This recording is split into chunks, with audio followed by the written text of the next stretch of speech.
And there we see some shots of the Tasmanian tally room, as I mentioned, fast filling up tonight as the seats start to fall and the number of votes counted starts to stack up as well, with 30% of the statewide vote counted.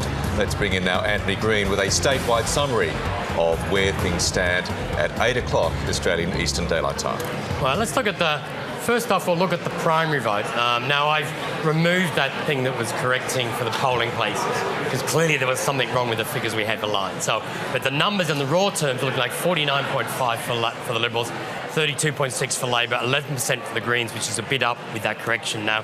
Jackie Lambie Network 3% and others 3.9. If we look at the change in vote that's occurring, and this is comparing 30% with 100% last time, the Liberal vote is down slightly, the Labor vote up 5, the Greens down 3, Jackie Lambie Network up 3. Now, these figures may be, because I've now got this correction, these may be affected by the fact the Green vote is, we have got fewer votes from Denison and Franklin at this stage. But I think the main figure to concentrate on is the Liberal vote is not down much. And if the Liberal vote is relatively unchanged from last time, their chances of maintaining their majority are greatly improved. We have a look at, I'll have a first look at the chamber just to show the seats we're definitely giving away at this stage. And I may, now we've got more figures, I may go through and give away a few more seats. But at this stage, we've definitely given away 9 to the Liberal Party and 7 to Labor. But I mean, to be honest, with the Liberal Party, you can give away 10 at the start of the night, and then it's a matter of giving away, can they reach 15, can they reach 14, can they reach 13? I'll have a closer look now, we've got more figures from Denison, and look whether it can give Greens elected or not. But at this stage, with 30% counted, the Liberals' vote is looking strong enough they can get a majority, even though they've probably lost a seat in Braddon. Okay, thank you very much, Anthony Green. Erica Betts, based on 30%, would you say that that majority is sustainable? Well, looking at the figures that have been coming through from scrutineers, it looks as though we will be holding 3 seats in Braddon, Bass and Lyons, and it's looking good to hold 2 seats in Franklin and 2 in Denison.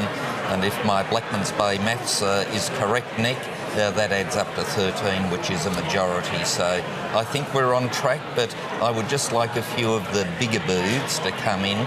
Let's say like New Norfolk in Lyons, Bridgewater, those booths that might provide an indication if they are not in the figures that Anthony Green's just shown us. Yes, well, based on, while not calling it, it appears Anthony Green has effectively given the election to the Liberal Party. Julie Collins, would you concede that based on 30%? Not just at this stage. Certainly a lot of the booths that are coming in, as we said, are the smaller booths, and I think the Lyons figure might be distorted given that most of the big southern booths are where Becker will be the strongest and Labor will be the strongest. I've just got some figures through from New Norfolk North that says that there's a swing of 13% to Labor, so that's pretty significant, I would have thought, in the south of Lyons. So I'm not prepared to concede at this point. All right, well, 9 and 7, Nick McKim, that must be extremely concerning. Still no seats for the Greens. As Anthony said, those figures that he showed with us on 11% are biased towards the north, and we're obviously going to poll more strongly in the south. I mean, on the figures to date in Franklin and Denison, they look reasonably likely that we will hold those seats. Going to be tough from here, no doubt, in Lyons and Bass. Right. On these figures now, is Bass gone? I'm not sure that it's gone totally, and I've got form here.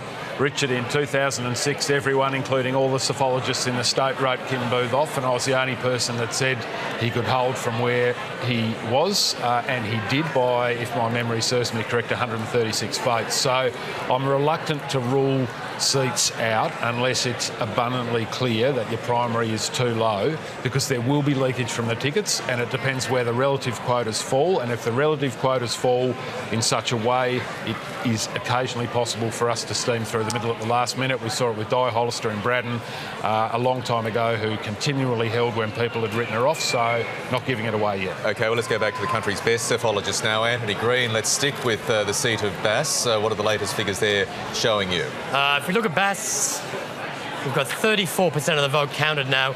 The overall party totals, the Liberal Party's still on 3.5. Without looking precisely, you need to know whether there's any North Launceston booths, which is the strongest Labor Party electorate. I can't tell you whether that's in or not. Labor on 1.66, the Greens on 0.47. The Liberals did have a strong ticket. The Labor Party, after Michelle O'Byrne, had a relatively weak ticket, and that may play through in the results. If you look at the leading candidates there, Peter Gutwin and Michael Ferguson, Michelle O'Byrne, all elected. Sarah Courtney with half a quota in her own right, which is strong for her. We'll just have to wait and see what the overall Green vote is. I'll have a look at it in a moment. Jennifer Houston is second on the Labor ticket, but, you know, there's not much of a surplus for Michelle O'Byrne, and are there enough other Labor candidates bringing votes into the ticket? And that's the problem for the Labor Party there. I'll just look at the overall party totals again just to get a handle on that. 0.47, the thing that might save Labor is they've got 0.66. They're still ahead of the Greens. And if their vote amalgamates to 1 and stays ahead of the Greens, I don't think the Greens will do well out of the ungrouped candidates, Jackie Lambie network preferences. There's only 3 Jackie Lambie network candidates, so there will be strong flows of preferences out of that ticket. And I don't imagine the Greens will do well if any preferences out of the Liberal ticket. So we'll just have to wait for more votes on that one. At this stage, we just say it's an uphill battle for Andrea Dawkins to hang on. I just don't think it's enough information there. It only takes a couple of stronger booths, and those 2 quotas switch around. So. Okay, let's, speaking of Andrea Dawkins, take you back to Linda Hunt in Launceston. She joins Linda Hunt. Linda, good evening. Andrea Dawkins, as you've just heard, is the Greens candidate for Bass. She was elected on a recount in June 2015 after the retirement of Kim Booth. So this is Andrea's first time leading the Greens ticket in Bass. Andrea, it's looking like a bit of a tough contest. How are you feeling? Yeah, look, we always knew it was going to be a tough contest. It looks like now we're going to have to wait some time to find out whether I retain the seat or whether a second Labor candidate gets up. It does look like there's been a slight loss of Green votes around the state. Is that surprising?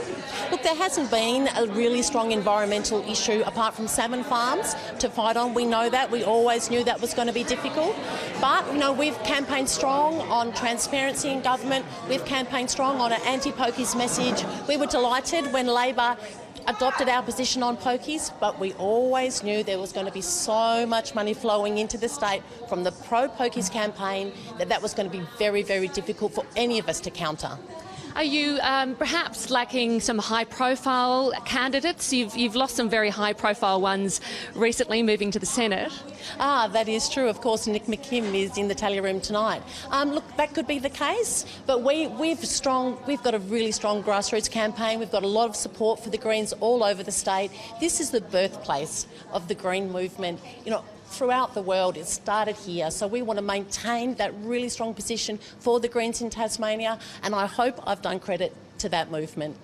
So we'll have to wait and see. Andrea Dawkins, thank you. Thank you so much, Linda. Okay, thank you very much, Linda. Richard Baines, Andrea Dawkins was always going to struggle given the huge personal vote enjoyed by her Greens predecessor in that seat. That's exactly right. And Andrea Dawkins, from memory, got about 400 votes last time round. And Nick McKim, I'll ask you, what could you have done to win that seat in Bass now that it is looking increasingly unlikely that Andrea will be voted out? Well, it does look difficult from here, but I'm certainly not giving it away. Look, Andrea's right. The framing of this election, and for that matter, the 2014 election, there's been no one real galvanising environmental issue in the campaign, and that framing has been disadvantageous for us. I mean, political wisdom, and I think it's right, if the economy's the strong issue, the Liberals do best. If workers' rights are a strong issue, Labor does well. If the environment's running strongly, we tend to get good swings to us. And I think that's unfortunately been something that's missing for us in this campaign. Okay, thank you, Nick McKim. Anthony Green, let's go to those figures coming in thick and fast now for the seat of Braddon in the north and northwest. 31%, the Liberal vote staying above 3 quotas at this stage.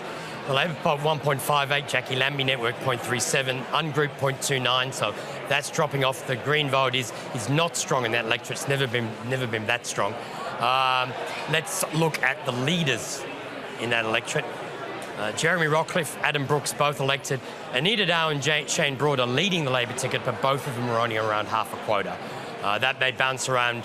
I think Anita Dow's from Burnie. I think Shane... Gawler from Gawler, that's right. Roger Jensch on 0.41, John Rayler on 0.33. I would say it's still looking very strong for the Liberals getting 3 seats there. So they've lost 1. So if they've lost 1 in Braddon, the best the government can do is 14 seats. But that's still a 3-seat majority in Tasmania. So on those numbers, Craig Garland, the vote dropping off there. I'm trying to see where Brenton Best is.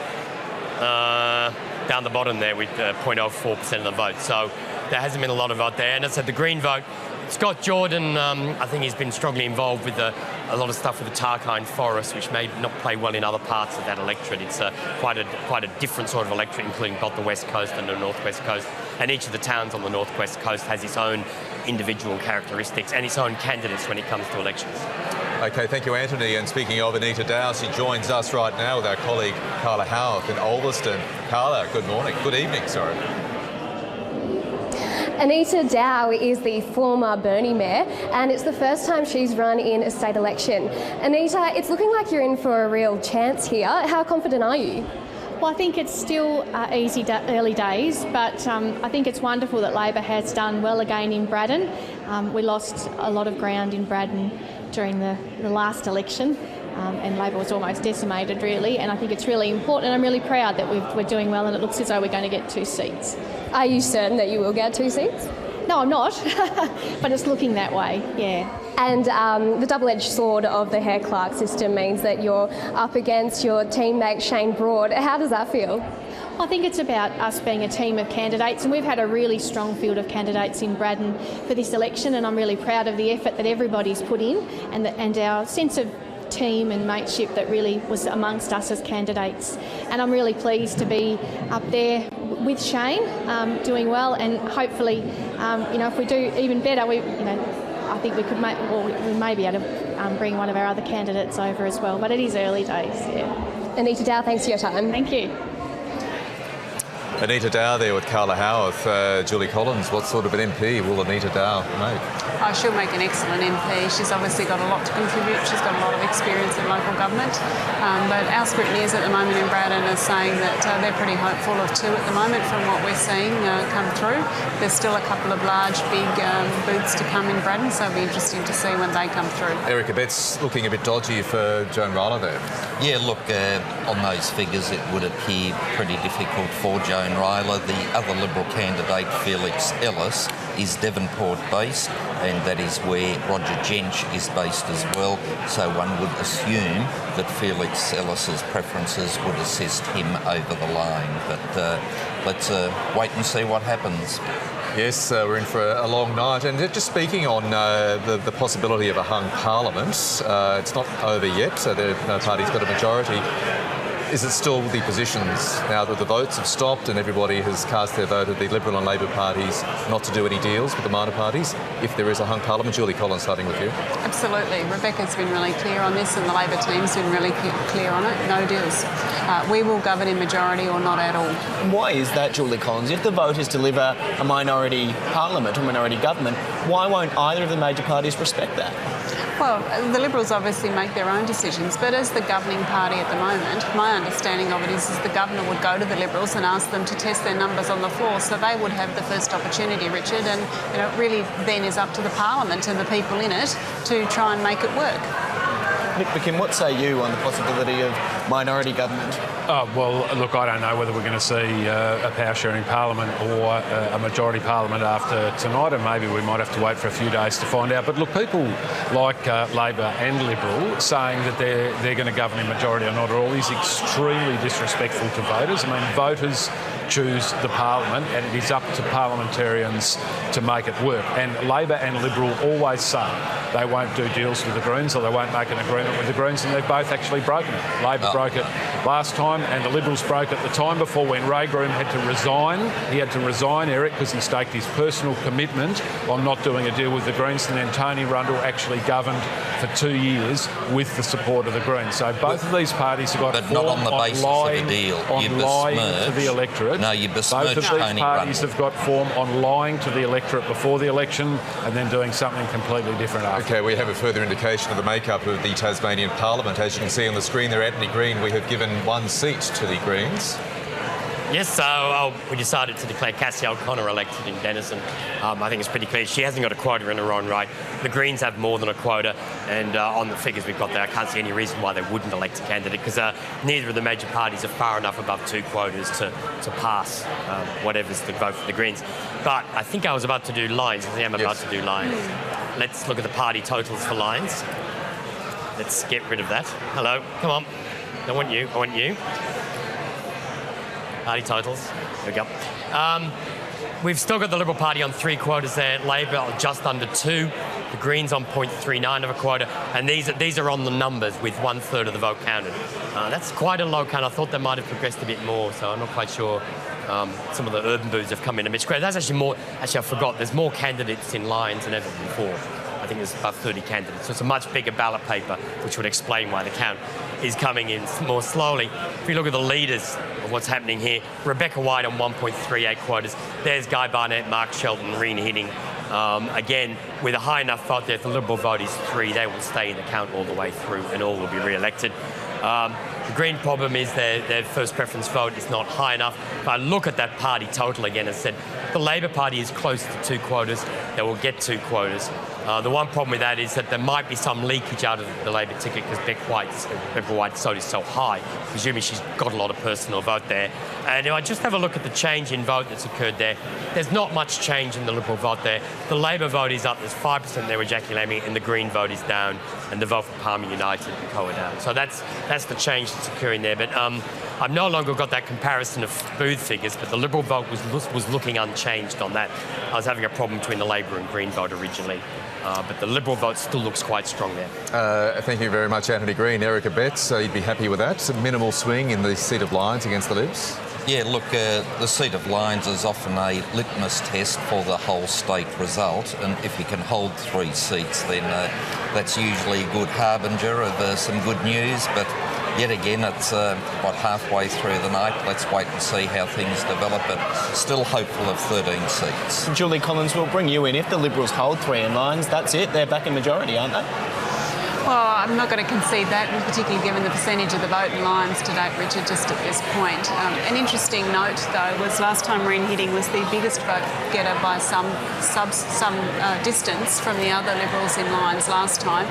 And interestingly, he was obviously behind the leak letter and the gun control, so I wonder whether that's affecting his vote in Lyons at the moment. OK, Julie Collins, thank you. We have close to 45% of the statewide vote counted. Let's zero in now, Anthony, on the seat of Franklin. This will be, I think, on these figures, this will be one of the electorates which the last seat will be really difficult to determine tonight. The Liberal Party, we've got 58% nearly counted, 2.86 for the Liberal Party, 2.08 quotas for Labor, 0.88 for the Greens and 0.17 there for the Shooters Party, which may yet be quite important. If you look at the change in vote that's occurred, the Liberal vote's only down slightly. They got roughly 50% last time. There's only been a small drop-off. Labor vote up 6.1, the Green vote down slightly. Let's look at the leading candidates. One of the problems is Will Hodgman's got nearly 3/4 of the Liberal vote.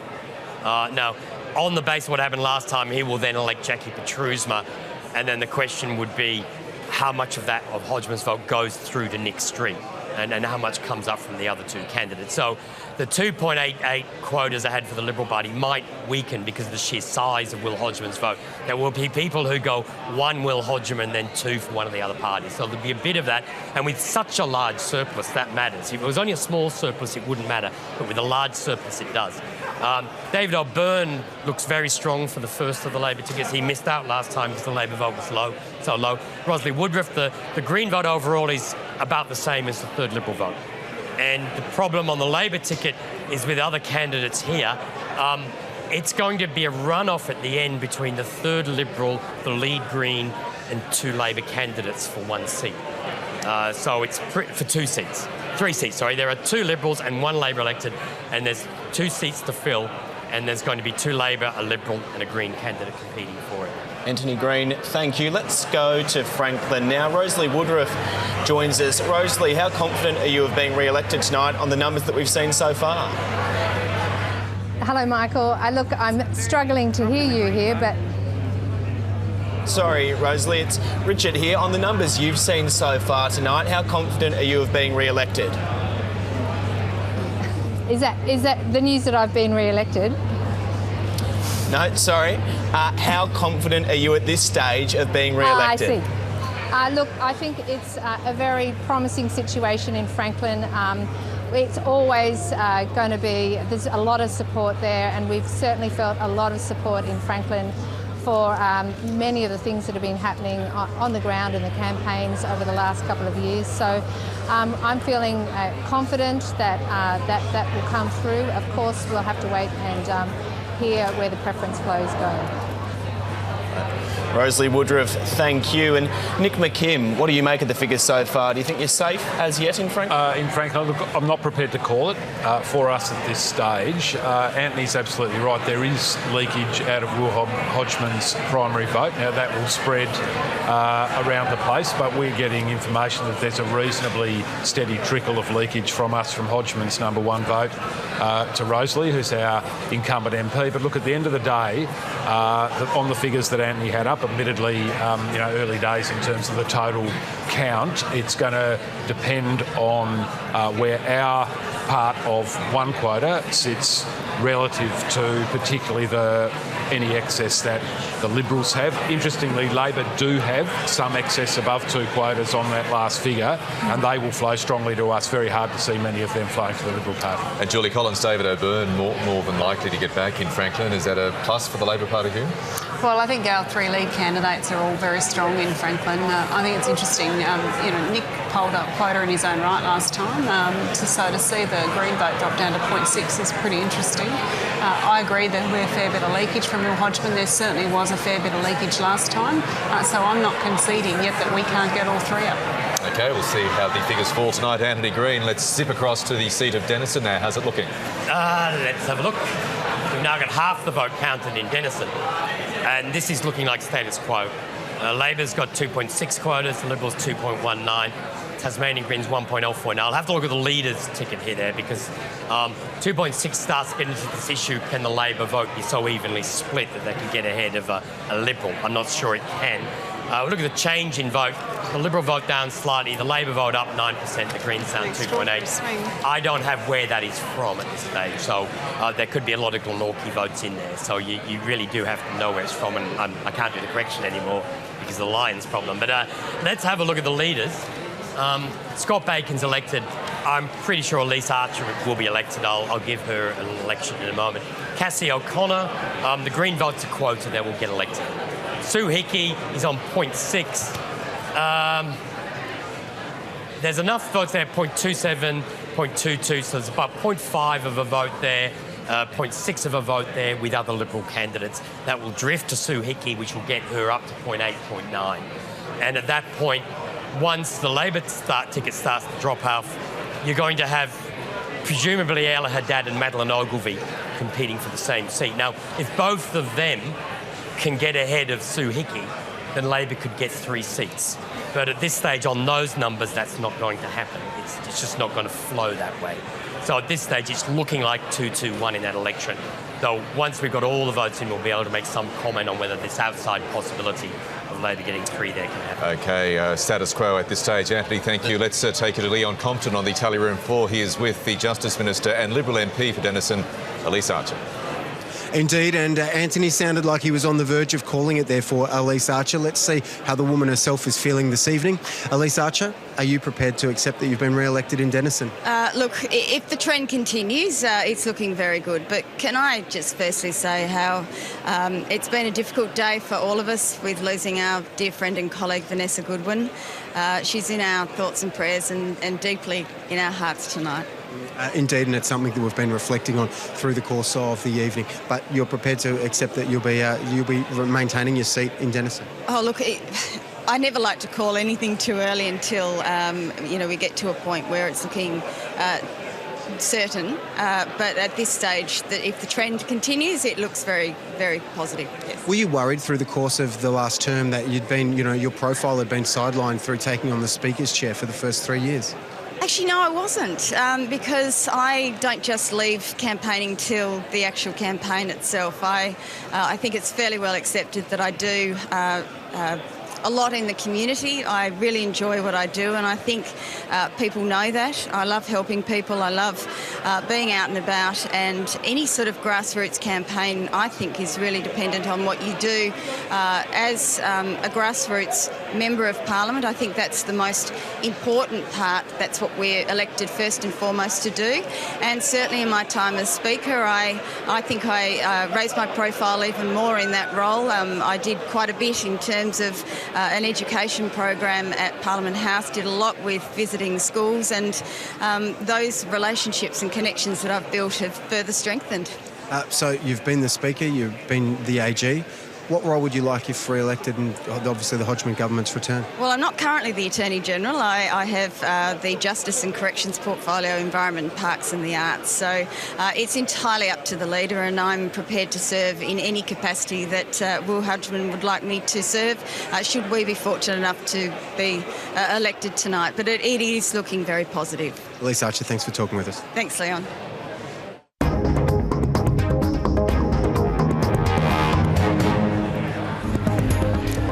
Parliament House in Hobart lit up at night. A beautiful building, 178 years old, one of the many lovely sandstone buildings dotted around not just Hobart but this great state of Tasmania. It is just on 8:30 Australian Eastern Daylight Time, and with more than 50% of the statewide vote now counted. Anthony Green, how's it looking in a broad summary? Well, let's look at the first preference vote. We're seeing Liberals on 49.2, which is down slightly on last time. Labor 33.3, 11 for the Greens, 2.9 for the Jackie Lamy Network. They've done best in Braddon, but not well enough to win seats. And the others are 3.7. If we look at the change in votes since last time, Liberals are down 2%, Labor up 6%, the Greens down, Jackie Lamy Network up, others down. So I think what you've seen is the Labor vote is up. It's up slightly at the expense of both the Liberals and the Greens. But at this stage, it hasn't heard the Liberal vote strongly enough to put them at risk of losing this election, is my view. And if we look at the chamber for the first time, I think it's the first or second time anyway, but I'm prepared to fill in a few more seats at this stage. The seats that we're definitely giving away, we're definitely giving Liberals 9, 7 and 1, and I think that will become 10. I think I'm almost prepared to give the Liberals that second ticket seat in Denison, which gets them to 10. Now, getting the Liberals to 10 is actually quite easy because that's the way the Hare-Clark system works. It's beyond that. Now, I've got some seats which I'm now leaning one way or the other, and I'm getting the Liberal Party up to 11 seats, and I need 2 more. I think the next one to go forward would be Bass. Bass will get them up to 12. I'm pretty sure they're going to get Lions, which will get them to 13. So then Lions would give them the 13th seat. The questions at the moment is, do they get 2 in Denison? I think they will. Can they get a 3rd in Franklin? I genuinely don't know. But it's looking good for the Liberals to get 13 because they're still on track for 3 in Bass, Braddon and Lions. Now, I'm not formally calling it yet, so they don't have to let the trumpets and the balloons down yet. But at the moment, the Liberals are tracking towards that. My one caveat on that is that I don't have the comparison of polling place information, which makes me more confident in a couple of seats, particularly Denison. You really need to know a little bit how much Glenorchy vote you've got against Ferntree vote. No trumpets and balloons, Anthony Green, but would it surprise you, based on everything you've just said, if the Liberal Party did not emerge tonight with a working majority of 13? There's nothing in the numbers we're seeing which suggests they're about to fall below 13. As I said, I think Bass is really firming up for them, and I think Lions is staying firm, and so that gets them to 13. But I'm always cautious. I'm sure Senator Abess would not want the ABC calling an election too early. Yes, Senator Abess. That's true, isn't it? And indeed, that's why I'm not calling it yet, whereas party headquarters have suggested to me that they are feeling more confident as the night goes on that we will, as a minimum, get 13 seats. And, of course, that's a great credit to Will Hodgman and his team. Julie Collins, we'll bring you in. Labor has consistently said that they thought they were going to win majority government now. By any measure, this is starting to look like a pretty big failure for Labor. Well, I don't think you can call a 9% swing to a party a failure at all. I think that's a pretty good showing on any Respectfully, night. when you were saying that you were going to win majority government, I mean, it's a pretty big difference, isn't it? Well, as I said, it was always going to be a tough ask. There's no doubt that we were the underdogs and it was going to be a tough ask. What we are seeing in the figures tonight is, as I have said earlier, is a north-south divide here.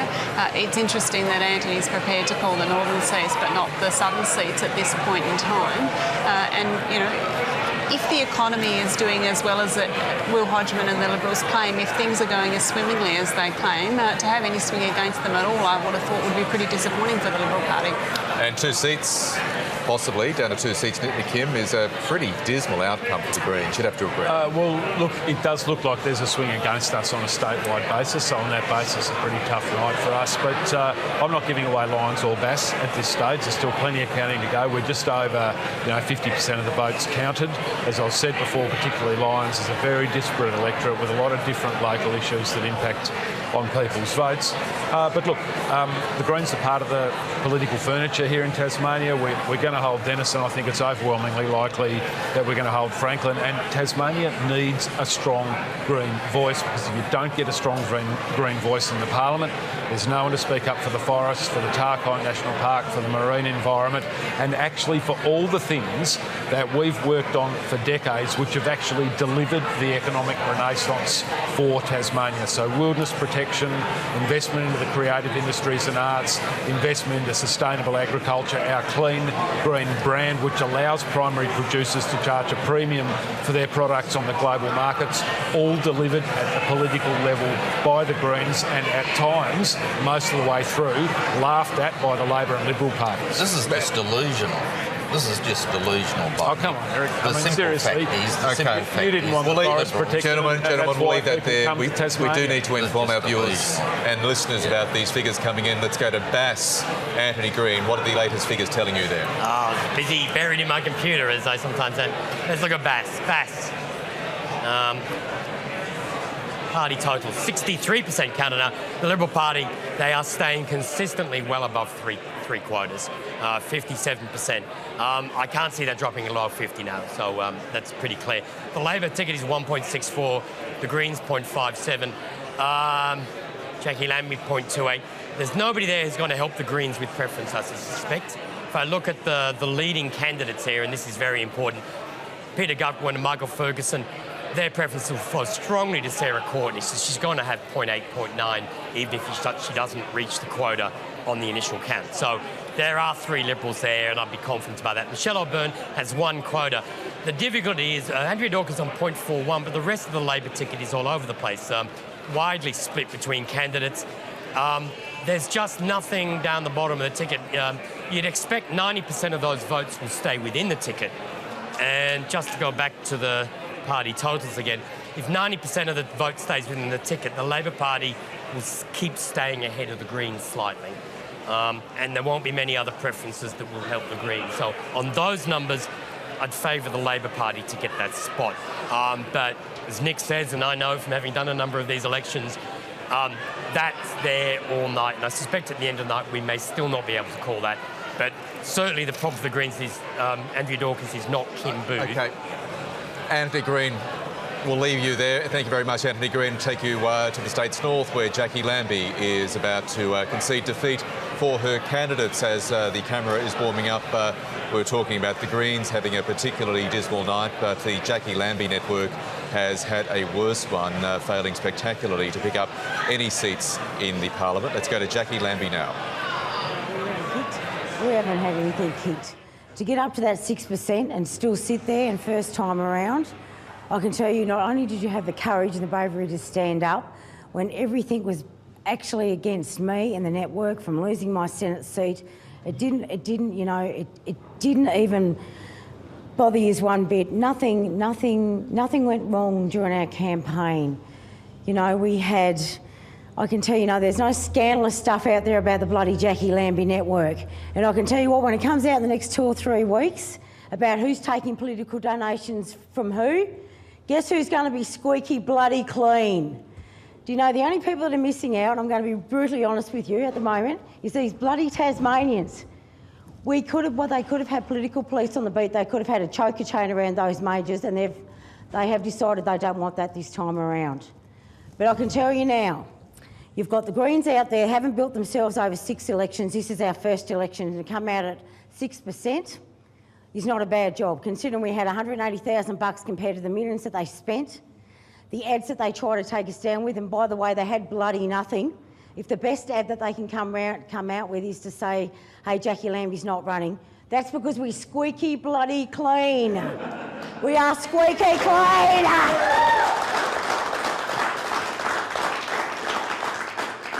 You guys have gone against everything thrown at you, and you have stood your ground, you haven't moved, you've stayed as a team. I tell you what, to run 12 people out there and not have any of this scandal or anything else coming out there, you can be very, very proud of yourselves. You can absolutely be proud of yourself. And I know that there's a lot of you, there is a lot of you staying around, but I want you to know this, because you're the first people that got up and run, and I know that you've promised me you're sticking around. You're bloody sticking around. I can tell you now, you are the base. You are the base of the network. There's no doubt about that, but you know what? We are also big enough to come out and say, you know what, tonight we have been defeated. But not because of our lack of trying, not because of who we are, but because we got done over by cash. We got done over by bloody cash. We just didn't have it.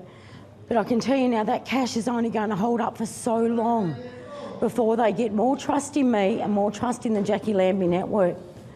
You know, when I can win my seat back for 6 years, on $17,000, we're already on our way. We've just got to build more trust. And I'm not bloody going anywhere, because that seat up there, that is mine in that Senate seat. And we will only continue to get bigger and better. Give yourselves a pat on the back, guys, because I tell you what, you have given it everything. You have fought the best fight I have seen a political team fight without the donations that is needed to do that. A very emotional Jackie Lambie there, conceding defeat on behalf of all her candidates who ran in those three seats of Bass, Braddon and Lyons. So Erica Betts, Julie Collins did the two major parties, as we heard there from Jackie Lambie, steamroll her in terms of an unfair financial advantage. Julie, starting with you. Well, certainly not from the Labor Party's point of view. I mean, I get her point, and we talked about it earlier in terms of the funding to the Liberal Party and how much the Liberal Party spent, and I don't think anybody can deny that that's a big issue for the electorate, and particularly Tasmanians would be concerned about it. I think what is interesting about tonight is people seem to have moved away from the minor parties back towards the major parties, which is a different phenomenon from what we have seen recently. So I think that is interesting. It'll be good to see the figures at the end of the night to see if that holds up. Erica Betts, if I just interrupt you, we need to get to small figures, but I'll give you the opportunity. The Liberal Party have particularly deep pockets in this campaign. Well, when you're on the move, you do tend to get community support. So in the past, the Greens have got support from Graham Wood, $1.6 million.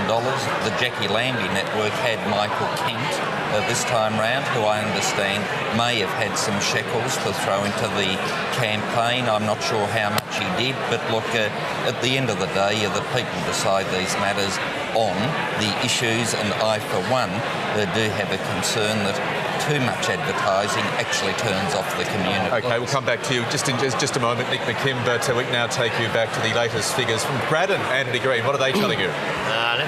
57%. Three Liberals. The Liberal Party will hold 3 seats, which is a loss of 1. The Labor Party 1.6, Jackie Lambie network 0.36, but we've already had that concession. The change in votes since last time, the Liberal vote down 3%, Labor up 4, Greens down, Jackie Lambie network up. And the leaders, we've declared Jeremy Rockliffe from Adam Brooks elected. I'm not prepared to choose between Roger Yensch and John Riley yet, but one of them will be elected, so there'll be 3 Liberals. I think it's fair enough to see all the vote, to see which order they finish in first. Jeremy Rockliffe's preferences will be very influential in determining which of them win. And as a general rule, they often tend to go with the sitting members first. Actually, they're all sitting members, so that doesn't work, does it? But I'd favour Roger Yensch on these numbers. Anita Dow and Shane Broad, they will both be in the high 0.8, 0.9s after the other Labor candidates go out. And that'll be the Green ticket's problem. Now, I don't think the Greens are not going to win a seat in Braddon. Labor's still on track to win 2, but it's from, when we look at the party totals, it's from a relatively low base, and they'll be assisted by the fact that the preferences, I think, will tend to favour Labor to get that second seat. So that's looking like 3-2, which is a gain of Labor 1 seat from the Liberals in Braddon. OK, thank you very much, Anthony Green. We'll go to Lyons in just a moment, bringing you in, Nick McKim, on that financial conversation. The Greens, of course, have their fair share of particularly wealthy, particularly generous donors. Well, in fact, we've been massively outspent. in this campaign by the Labor Party, let alone the almost limitless wallet and pockets that we've seen from the Liberal Party. And I'll tell you one thing that's happening right now is the Pokies Barons have got the champagne on ice. And they've got the champagne on ice because they know they've nearly bought this election. And that's a real shame. It's a very strong absolutely allegation you need to understand what's happened here. The Liberals had a policy of putting the Pokies licences out to public tender. They then changed that policy after the Pokies Barons asked them to a policy that will grant a windfall gain of $250 million to the venues, including about $75 million to Greg Farrell and Federal Hotels, and the rivers of gold, the rivers of dirty money started flowing in. I mean, the Liberals' television advertising started on day one of the Boxing Day test last year. That's when they started. It's an unprecedented spend, and it's a sad day for democracy when elections are no longer contests of ideas. Okay, we'll leave that there. We'll come back to this conversation. We do need to update our viewers and listeners on the latest results from the seat of Lyons. Anthony Green. Party totals staying consistently. The Liberal Party on 3 quotas, Labor just under 2. Nobody else has a chance for election from those numbers. When we look at the leaders, Rebecca White, 1.43 quotas. I think that'll be the closest to the highest vote for a candidate since Robin Gray's days, when Robin Gray used to poll so much that he managed to help elect His Grace the Most Noble Duke of Overham as the second on the ticket. But so Tasmanians will know that story. Guy Barnett, 0.8, Mark Shelton, 0.78, and Reid hitting 0.74 will all be re-elected. Jane Howlett has a significant vote there. And I suspect that she will be excluded before the end and elect 3, which means if someone does retire in the next parliament, Jane Howlett would be very well positioned to take that vacancy. So that's a good position for the Liberal Party to be in. So they haven't lost a seat in Lyons, which helps them to maintain a majority. And at the moment, I've got the Liberals up to 11 seats with 2 leaning. I haven't given them a 3rd seat. I haven't given them the 2nd seat in Denison yet, which would make them a certain 12. So certainly it's looking much stronger. Fraser Brindley, the Green ticket just isn't high enough to play. So Rebecca White will be elected, and then it's her preferences that will elect, who knows, Janet Lambert, Jen Butler, Darren Clark. Either any of those are all within the same numbers. It's whoever Rebecca White people voted for, who they would vote second or determine it. That might vary in different parts of the electorates. You often see a bit of a tendency for people who vote for female candidates to give preferences to other female candidates as well. So, no, Labor's won 2 seats, no idea who the second candidate is. OK, we are inching closer to a possible resolution of the evening. As you can see there on the screen, the Liberal Party, 11 seats. We're giving them 11 seats. That is too short of a working majority of 13. Erica Betts, what position are you in tonight in terms of where it might land? Look, I'm still confident of 13 seats that will allow Will Hodgman to govern the state again as a majority Liberal government. That is what we sought at the beginning of this campaign, and if we get a few more seats, that of course is icing on the cake. But for firm majority, ongoing, stable Liberal government that has... let's remind the viewers, when we got into government here, 8.1% unemployment, down to 5.7%. We were in recession. The Hobart skyline now has 5 cranes. Building is taking place. Construction work is taking place. There's confidence, and we now have the highest confidence for business in any state of Australia. So Will Hodgman, Peter Gutwin and his team have done a fantastic job. And we'll come back to Julie Collins and Nick McKim in just a moment, and keen to get Richard's thoughts as well. But let's now go to Anthony Green again with the latest on the seat of Franklin. Yes, just under 70%. This is very strongly progressed. And we're no closer to knowing who will win the last seat. What we do know is the Liberals have won 2, Labor has won 2, and the Greens are in the race with 2 Labor candidates and the 3rd Liberal for the last seat. So those are the numbers. Look at the change in vote that's occurred here. Small drop in the Liberal vote. Labor Party up 6, the Greens down, others down. I think Nick McKim was the candidate for the Greens last time, so perhaps maybe the loss of Nick's personal vote. So I'll be nice while he's here. Let's have a look at the leaders. Will Hodgman has 2.25 quotas, so there will be some leakage out of the Liberal ticket, but he has easily been elected. David O'Byrne, I'll declare him elected in earnest because he's clearly leading the Labor ticket. Rosalie Woodruff from the Greens on 0.63, and of course I said 0.85 is about the total for the Greens. Nick was talking about leakage out of the Labor ticket. David O'Byrne will be elected, but there'll be no further leakage from surplus because the last two Labor candidates are going to be in there till quite late, and one of them will be excluded, and that will impact on whether the Greens, whether there's any leakage over the two quotas or not. So that's a complex count. Jackie Petru's one will be elected, and then Nick Street is the other sitting MP. It will all depend on the preference flow from Will Hodgman. But I want to go back here and point out one very important point. This 0.16 for the shooters, fishers and farmers. That's the only other candidate on the ballot paper. It's a single candidate. I think it's in Group A, from memory.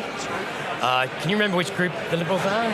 I think either B or C. I can't quite I'll have remember. to check on that next time anyway, but I would expect there will be a significant flow to the Liberal Party for the shooters. OK, thank you, Anthony Green. And as we can see on the screen, and for the benefit of our radio listeners, the ABC is now giving the Liberal Party 12 seats. That is one short of a majority in the Tasmanian Parliament. Let's bring in now Leon Compton on the tally room 4 with, how should I describe David O'Byrne, the newish member for Franklin, recently elected?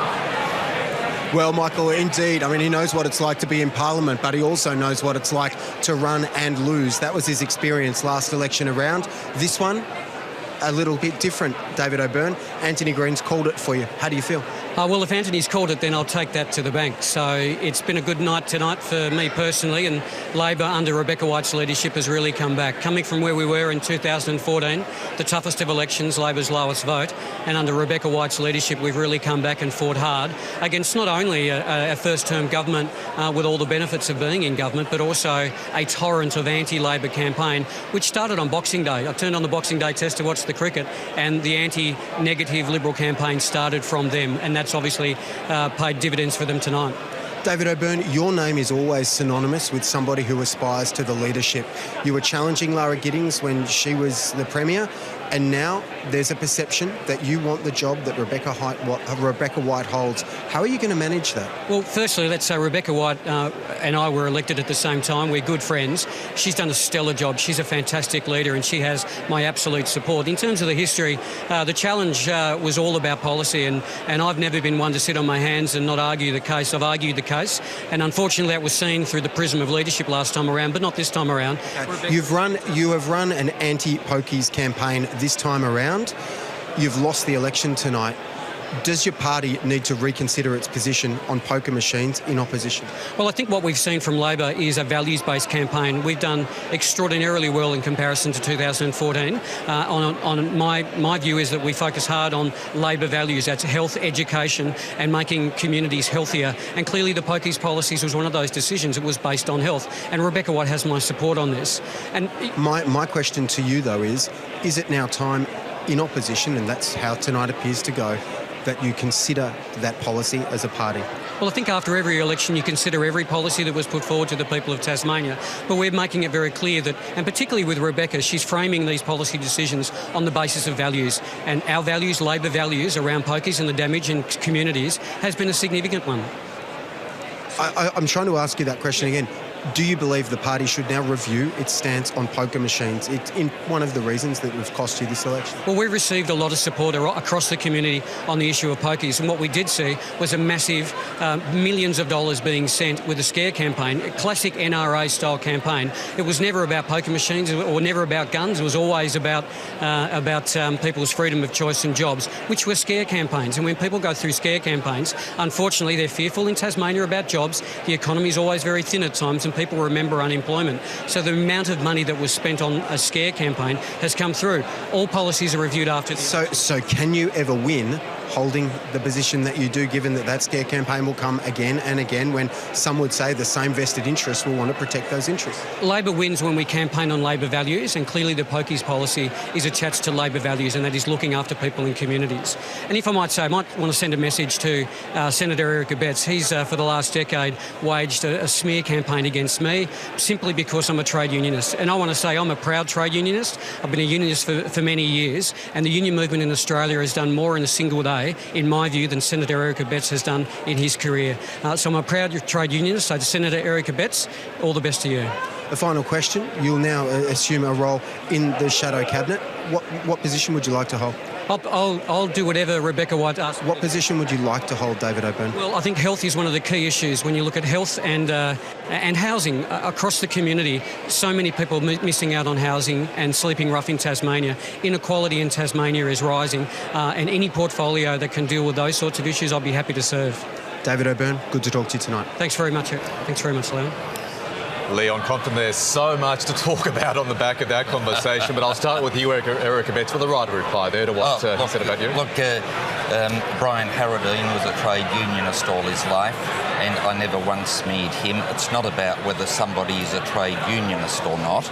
It is about what policies they support, and David O'Byrne was in the vanguard of those people that sought to invite Hugo Chavez, the man that bankrupted a South American nation on the back of socialism, promising wealth to all, has bankrupted that nation, and that's David O'Byrne's approach to life, and that is why we don't want the likes of David O'Byrne to get his hands on the levers of government, because last time he did, we were in recession with 8.1% unemployment, and that is not a good record for a trade union.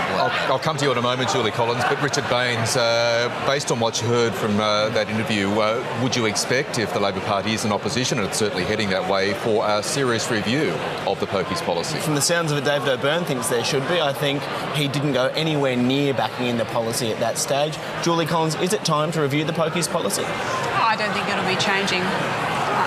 Rebecca's been pretty clear about that. As I said, her team support it. But the interesting thing about David and Eric's discussion here is that... You've said the team supports it. David O'Byrne, at best, gave that a lukewarm endorsement. I don't accept that.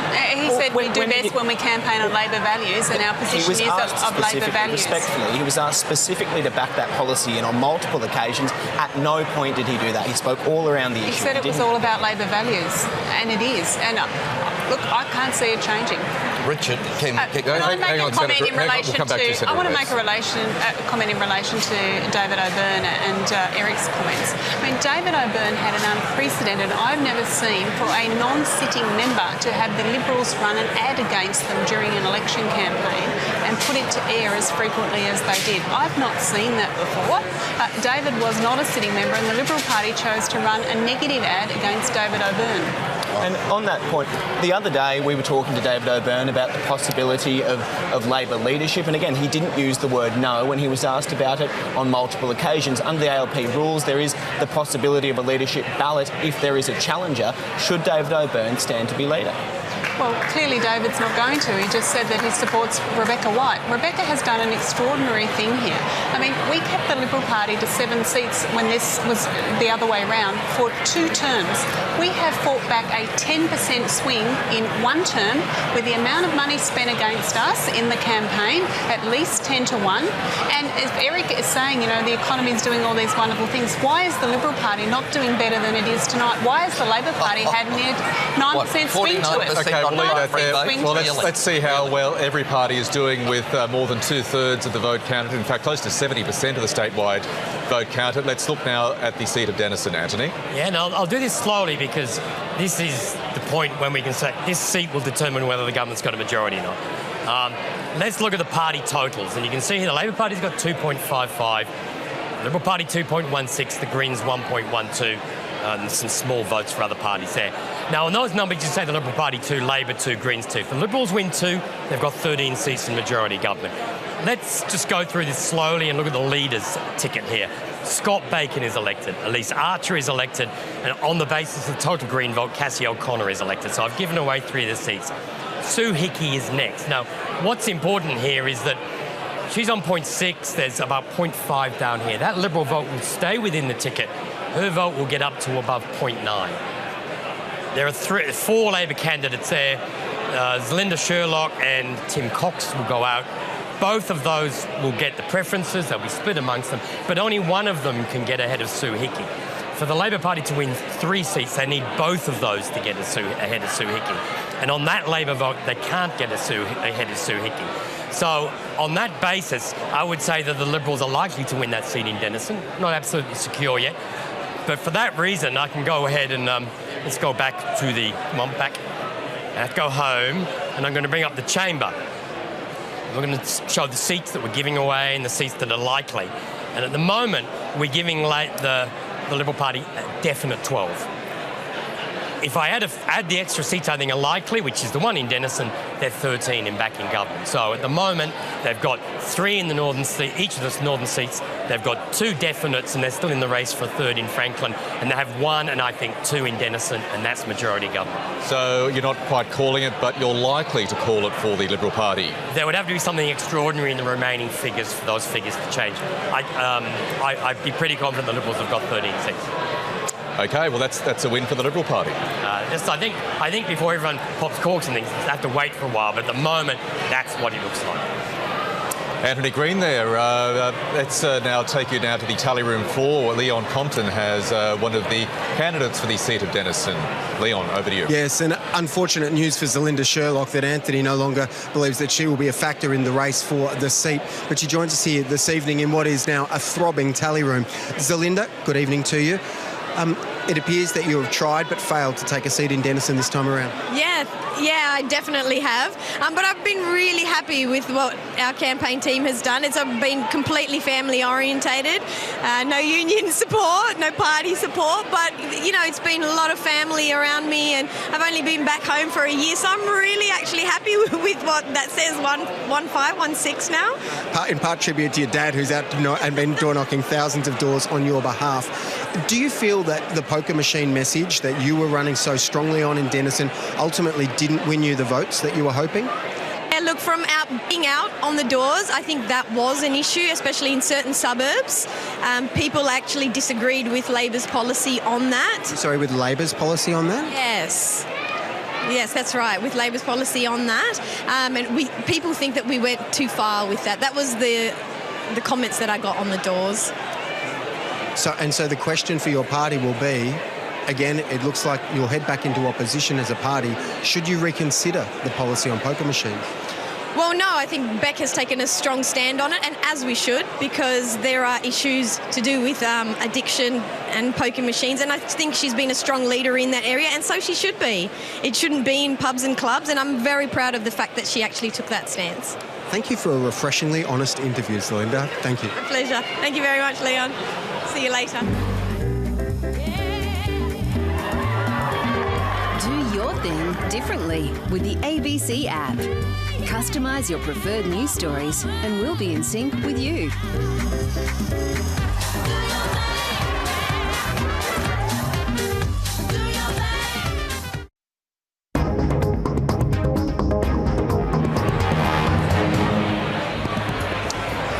Welcome back to Tasmania Votes. There you see a shot of a fast filling up Tasmanian tally room on the banks of the Derwent River here in Hobart, and excitement is building. We could possibly be getting close to a result tonight with 70% of the vote counted.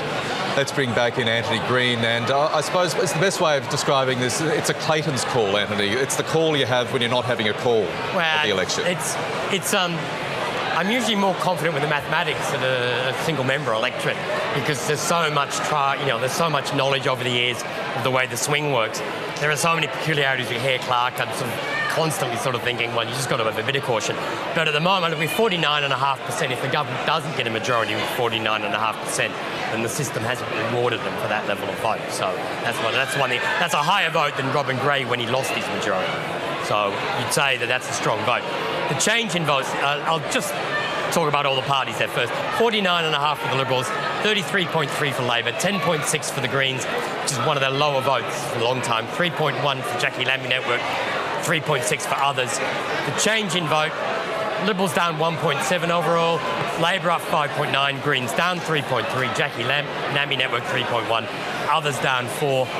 When we, I'll just see if there's any new members. We've got David O'Byrne, one of the new members elected. We have no defeated members yet. We've got a number of members we're not sure are elected. I think Sue Hickey will be elected.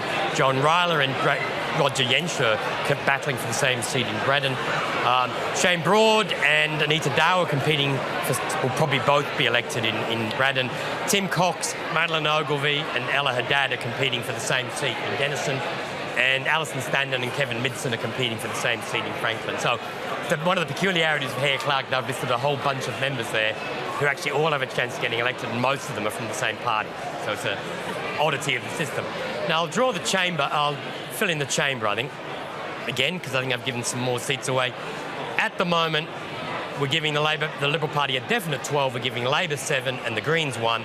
And we're saying when we push the likelies, I'm getting 13, 8 and 2. So that's 23 seats.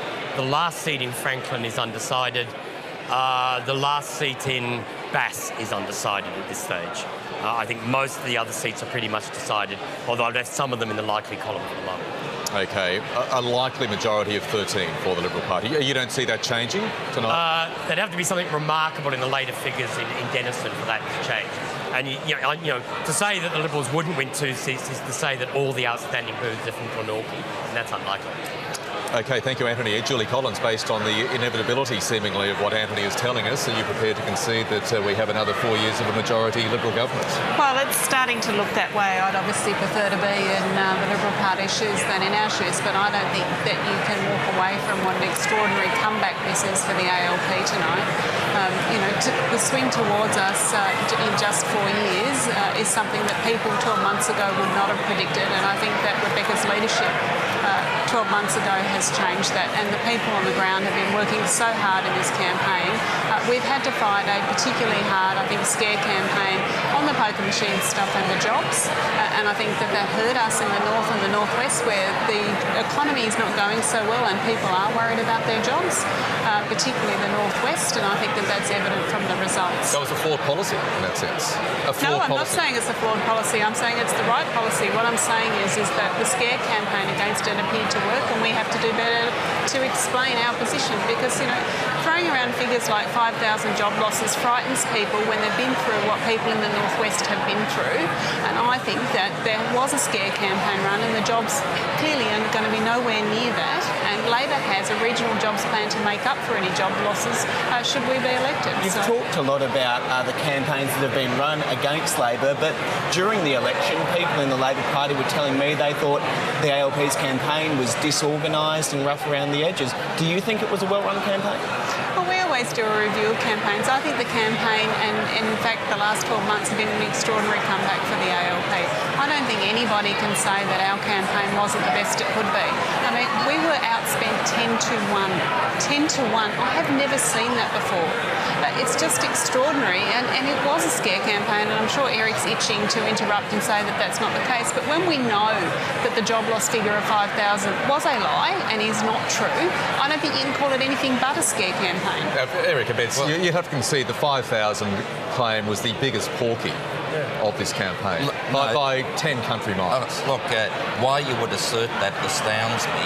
When the Labor Party ran advertisements suggesting that people would die in our hospital system, that was a medi-scare on steroids that the state Labor Party ran against Will Hodgman in relation to the suggestion people would die in our hospitals, when we, through Michael Ferguson and Peter Gutwin, had cut the waiting list. But if Julie Collins wants to celebrate Labor with a primary vote of 33% and say that the Liberal Party has been dented with a primary vote of 49.5%, well, I'm happy to celebrate along with Julie Collins, because 49.5 to 33% is a huge margin. We'll leave that there. We need to go back to Anthony. As you see in your screens, and for the benefit of our radio listeners, yes, the ABC is projecting a likely 13-seat majority, or the Liberal Party holding 13 seats, which is a majority in the House of Assembly. Let's go to the seat of Braddon now, Anthony. Well, Braddon, we've now got just under 73% of the vote counted. The Liberal quota's 3.36. They're easily electing 3.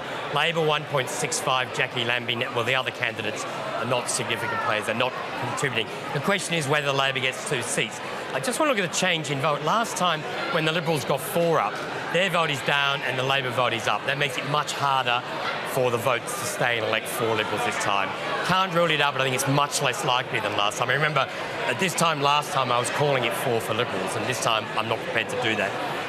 If you look at the leading candidates there, Jeremy Rockliff's elected, Adam Brooks just under a quota. Roger Yench and Joan Rala, one of them will be elected on Jeremy Rockliff's, on the distribution of preferences. Whether both of them can stay ahead, I'm just having a look at, you've got 0.5, 0.7 of a quota, which might get both of them up towards 0.7 of a quota each. But that'll only get them ahead of one Labor candidate. At some point, the second Labor candidate will pick up the rest of the ticket. So I think it's much harder for the Liberals to win for this time. So I think while it's a bit hard to identify, while both of the Labor candidates are well short of a quota, they're actually much more likely to get elected this time. Anthony Green, thank you. Let's stay in the seat of Braddon and take you up to Devonport to speak to our colleague Carla Howarth, who was with Jeremy Rockcliffe, the Deputy Liberal leader in Tasmania. Carla. Jeremy Rockcliffe has been in Parliament since 2002 and he's held the portfolios of education and primary industries. Jeremy, you were a close friend of Vanessa Goodwin. It must be a really hard day for the Liberal Party. It is a hard day. Tasmania's lost a beautiful person, a very genuine person, and particularly for our team. We've worked very closely with Vanessa for many, many years now, and we're very sad, naturally, and our heart goes out to her family and her very close friends. You've had a pretty strong result so far today. How does that feel? Well, it's a relief always to when the 6 o'clock and you can't do any more happens, and a few hours later you realise that some hard work has paid off. So I'm very happy. I'm very humbled by the support from my electorate, the electorate of Braddon, but it's early days yet. It looks like Labor could pick up 2 seats and you might lose Roger Yench or Joan Ryler. How do you feel about that? Look, we've worked very closely together as a team in the last 4 years. It's been a great team of 4, and people were writing off the fact that we could actually keep 4 seats virtually day one after the last election. That's not the case tonight. There's still a lot of water to go under the bridge. We're not counting our chickens before they hatch, of course, but it's early days yet, and we've secured 3 seats, and the 4th will come down to the wire. Jeremy Rockcliffe, thanks for your time. My pleasure, thank you. Carla Howarth, thank you so much. Let's bring in Greens Senator, former Greens leader here in Tasmania, Nick McKim. Would you concede that the absolute best case scenario for the Greens tonight is a holding of 2 seats in this Tasmanian Parliament? That looks the most likely result for us out of this evening. And look, clearly the fear campaign based on a lie, as you said to Eric earlier, around the job losses around poker machines had a role. We've certainly seen some of our votes, I think, go to Labor on the basis that Labor finally actually adopted our policy on poker machines, and they've taken some votes away from us on that. But look, tough night for us, but we've been in more trouble than this in the past and come back strongly. We were down to 1 seat in 1998 and very lucky to hold. In fact, we won it on Michael Hodgman's preferences, would you believe, in Denison in 1998. We've been in much worse trouble than this before, and we've come back strongly, and I've got no doubt that we will again. Senator, you've made the point several times about the amount of money the Liberals spent campaigning. Are you saying that Tasmanians aren't politically astute enough to see beyond just advertising and make an informed decision? Look, political parties spend money on election ads because they work. As I said, the Liberals campaign started on day one of the Boxing Day test. If Labor was outspent 10 to 1 by the Liberals, we were outspent 100 to 1 by the Liberals. We've run a very bare bones campaign. We don't take corporate donations, so they can't be corrupted, unlike either of the other 2 parties, I might add, and we're proud of that because we think it's important. We also declare our donations to a far greater degree than we're required to by law because we believe people have got a right to know. I mean, it's going to be most likely over 12 months and up to 18 months before we know even a fraction of the Liberals' donations, and my bet is we will know less than 50% of the origin of the millions of dollars that flowed into the Liberal campaign because they simply don't have to declare them all under federal laws. That's a bit unfair, though, isn't it, to say that all it takes to get a Tasmanian's vote to change it is advertising?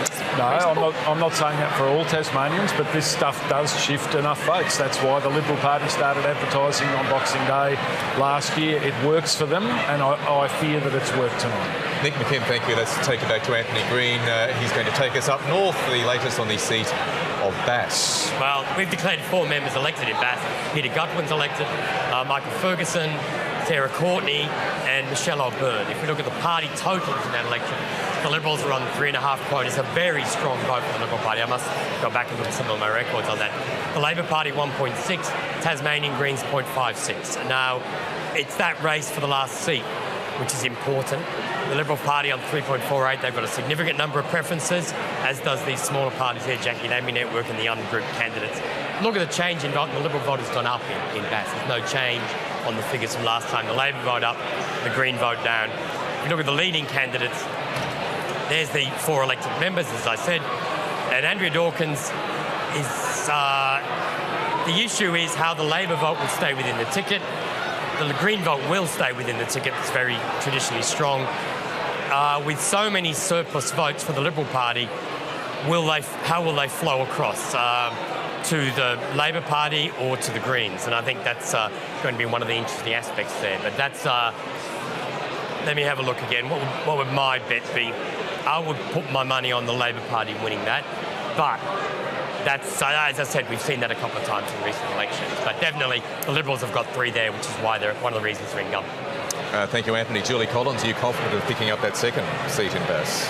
Well, it's certainly looking that way at the moment. I mean, and on those numbers, that gives the ALP up to 10 seats, so that would be a good result for the ALP, particularly given where we came from. Obviously, we prefer to be winning, but I think what is interesting is the Liberal Party results in Bass and Braddon compared to the rest of the state, and clearly Labor's got some work to do in Bass and Braddon. I think we've got to get our message across a lot stronger in Bass and Braddon, and clearly jobs is the issue up there. Yeah, but how wasn't that message got across stronger from the Labor Party candidates? We obviously were relying on individuals and contacts, door knocking and phone calls, because we could not match the advertising from the Liberal Party. I mean, anybody that visited Launceston or the Northwest Coast, there was a sea of blue, both in billboards, in posters, TV advertising, everywhere you went, it was this sea of blue. And we can't compete with that. Now, we never have been able to, but I have never seen it like it was this election campaign. So we have obviously got a lot of work to do in terms of how we communicate with the electors of Bass and Braddon. Julie Collins, I'll come back to you in a moment. Senator Abetz, let's keep running through these seat results and take you now to the seat of Lyons, right smack bang in the middle of Tasmania. Anthony. I've got to tell you an anecdote that one of the first elections I ever did on camera in Queensland in 1992. I was brought up on set to call the election, and I said, looks like the Goss government's been returned. And Andrew only looked at me and said, it's a brave man or a fool who calls an election this early. And of course I backed off. So if I've been a bit cautious, there's a reason sometimes why you're cautious. Anyway, party totals, we're declaring Mark Shelton elected, we're declaring Guy Barnett elected, Green Hitting elected, and Rebecca White elected. If we look at the party totals there, 3/4 for the Liberal Party, 2 for Labor, Tasmanian Greens on 0.38 with 6.3% of the vote. Change in vote there, only a small drop in the Liberal vote, Labor up 6, Greens down 5. And if we look at the leading candidates, Beck White, 1.5 quotas in her own right. 0.8 for Guy Barnett, Mark Shelton's elected on 0.73, 4, Green Hitting 0.73, Jane Howland, a respectable 0.47. It's very difficult to determine who would be the second Labor candidate. It will depend on Rebecca White's preferences.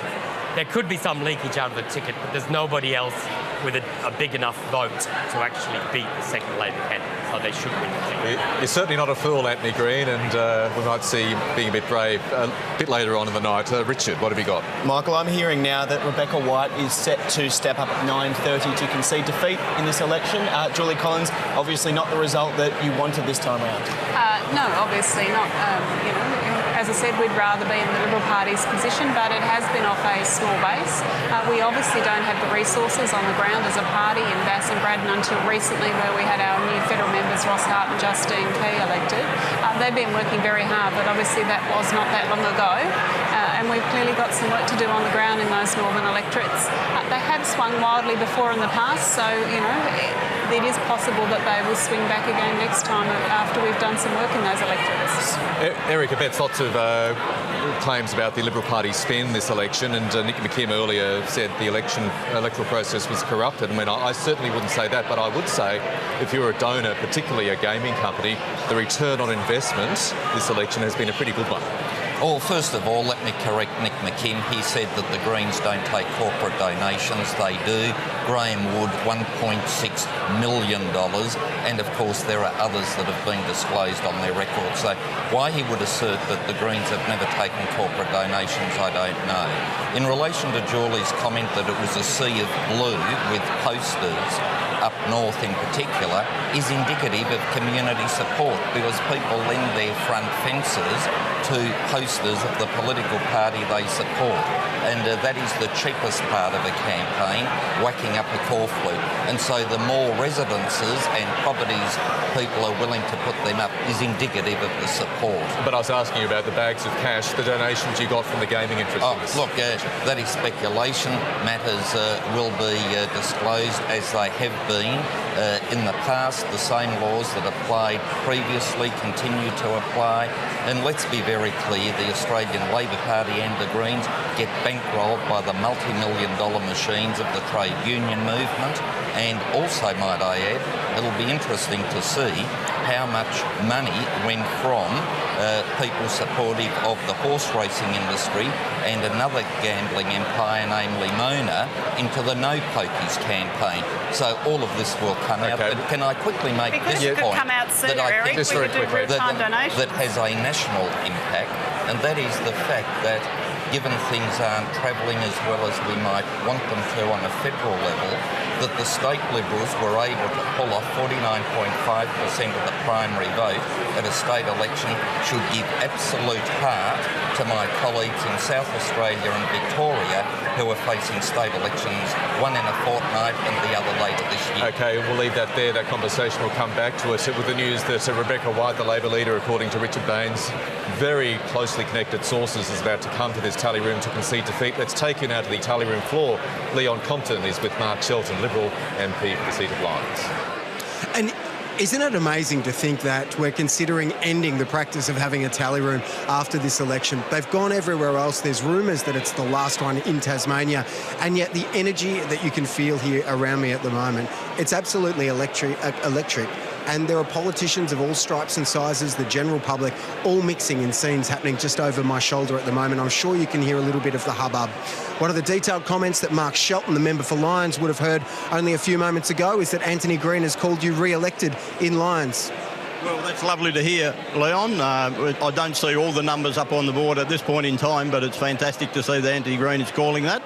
I'll wait until the end of the count so I can feel reassured, but it's fantastic to be called at this point in time. I've been listening to the panel squabbling over the issue of poker machines and the various political interests there. You are regarded as a sort of a good local member. Are you not hearing some concerns about the damage that poker machines do in some cases in the communities that you serve? Oh, look, Leon, the reality is that the venues that have poker machines in, they're well regulated. They're in a separate area, particularly in regional areas around Tasmania. The area is a separate room. Nobody knows that there's pokie in there, that there are pokies in there, and if you wish to play the pokies, you actually physically have to walk into that room. So I suppose my question, Mark, is are you troubled by the stories that we know occur with people getting into trouble in the poorest parts of Tasmania, many of them in your electorates, with poker machines, as a Liberal member? Oh, look, the concerns that people have, yes, there are a few people that have concerns over that. The vast majority of the people that play the pokies do it with their own conscience. They know what they're doing and, have very little trouble with it. And so there's always a balancing act with any decisions. And, of course, the jobs around Tasmania and these regional communities are certainly needed where the poker machines are. Let's talk about the firearms issue. It came to the fore only 24 hours before the polls opened. Your party want to make it easier for some in the agriculture sector to access semi-automatic weapons. Silencers would become part of the landscape in Tasmania. There'd be a whole range of different rules and regulations around firearms ownership that has clearly concerned some people. Is that policy now for the party, or is that still something that you think should be debated in the broader community and your party room? Look, I heard the Minister speaking when I was travelling down. And as the Minister suggested, there's been some consultation with stakeholders and with... There's been consultation with the people that are going to always want better access to more powerful firearms that have greater capacities. What about the broader community? Does it still need to be discussed there, or is it now policy? Oh, look, it's policy that needs to be brought back to the Parliament, of course. But the reality is, and I live in a regional community, and I've raised the wildlife issue in Parliament in the past. It's certainly a bigger and bigger problem, and we need to address the issues that are around the wildlife population that's out there. So the policy is there, and we will take it through its process. This is the first time you've ever been to the tally room. It's the third time you've been elected. Can you describe for people the atmosphere is like, and maybe tell us why you've decided to come down here tonight when you could much more easily be in your own electorate of Lions? Okay, there is certainly a buzz around the tally room, and I've often wondered exactly what it would be like if you were here in person. My first election in 2010, I decided to stay up north and with the supporters that I had there. 2014, my nephew had a wedding on that night, and so we're on the east coast with very little mobile phone coverage, and so I was ducking in and out of the wedding, checking out what was going on the television, and this time there was an opportunity to come down here to experience the whole tally room situation, and like you say, there's certainly a buzz in this room. Thank you for your time tonight, Mark Shelton. Thanks, Leon. And thank you very much, Leon Compton, there as we pan across the tally room. Yes, there is certainly a buzz, as Mark Shelton said, and also very noisy. We're hearing from some radio listeners in particular that they are sometimes struggling to hear us, so we will project even further. And speaking of projecting, Anthony Green, we see there on the screen 13 seats for the Liberal Party. Please explain. Yes, it's a terrible thing about being an analyst is they always want to turn your doubts into a headline. So anyway, seats that are definitely won with 73% counted. We're now giving the Liberals 13. We've given the Liberal Party that second seat in Denison. All the polling places are counted. Pre-polls and mobiles that have come. There's a pre-poll from Glenorchy which won't favour the Liberal Party, but there's some postals to come, so I can't see how the Liberals don't win that second seat in Denison, so we will call it on that basis. If we look at the overall statewide vote, the Liberals are on 49.8, Labor 33, the Greens 10.5, Jackie Lambie Network 3.1 and others 3.6. And the change in votes this last time, the Liberals are down 1.4, Labor up 5.7, the Greens down 3.3, and there's been about an overall drop of 1% for other parties in those numbers. If we look at some of the new members elected, we have Sue Hickey elected in Denison, and we have David O'Byrne newly elected returning in Franklin. We haven't had any defeated members, and in terms of members we're not sure about. People are asking why I've only got 2 dots in blue in Braddon. The reason is I'm not prepared to declare either Roger Jensch or John Rahler elected, but there are 3 Liberals in Braddon. It's not clear who's the Labor member, the 2 Labor members. Well, I'm pretty sure it's actually Shane Broad and Anita Dow. They're not clearly elected. Tim Cox, Ella Haddad and Madeleine Ogilvie are fighting for 1 seat for Labor in Denison. And Kevin Midson and Alison Standen are fighting for 1 seat for Labor in Franklin. OK, you're giving the Liberal Party 13 seats, Anthony. Are you calling this election? Yes, I'm calling this election. There you go. Breaking news. The Liberal Party government of Will Hodgman has been re-elected for a second term, winning at least a majority of seats, 13 seats in the Tasmanian House of Assembly. That news just breaking, Erica Betts. A very good night for the Liberal Party. Well, very good night for the Liberal Party, for Will Hodgman, his team, his leadership, for Sam McQuestion and Jeff Page, the Director and President, who have run an exceptionally good campaign, and all the hundreds and thousands of volunteers that we had going around the state, door knocking, putting up the posters, making the phone calls, doing all those things that you need to do to win an election. And it's been a fantastic Tasmanian Liberal team effort, led by our Premier, of course, Will Hodgman, and State President Jeff Page. Late last year, Senator, the polling was indicating that the Liberals were certainly on the slide. Privately, I know some were almost preparing for a very poor election result. What has changed between then and now? If I might speak very frankly, I think the Premier in particular really lifted his game, and his campaign launch was the best speech I've ever seen him give, and that I think resonated through the Liberal Party membership like you would not believe. So it was Will Hodgman's leadership bringing them all together again to give them confidence that they can win. And Julie Collins, last year Labor had all the momentum. They'd won some key upper house elections. They had a new leader who at one point was more popular than Will Hodgman. Where did it all go wrong? Well, I don't think it has gone wrong. I mean, obviously we would rather be in the Liberal Party's position tonight, but I think coming off the base that we had with the resources we had on the ground, we've done extremely well tonight, and I'm really proud of Labor and the team on how well we've done tonight. We're also not yet conceding that seat in Denison, so I'll leave any discussions about Labor and our position tonight to Rebecca White.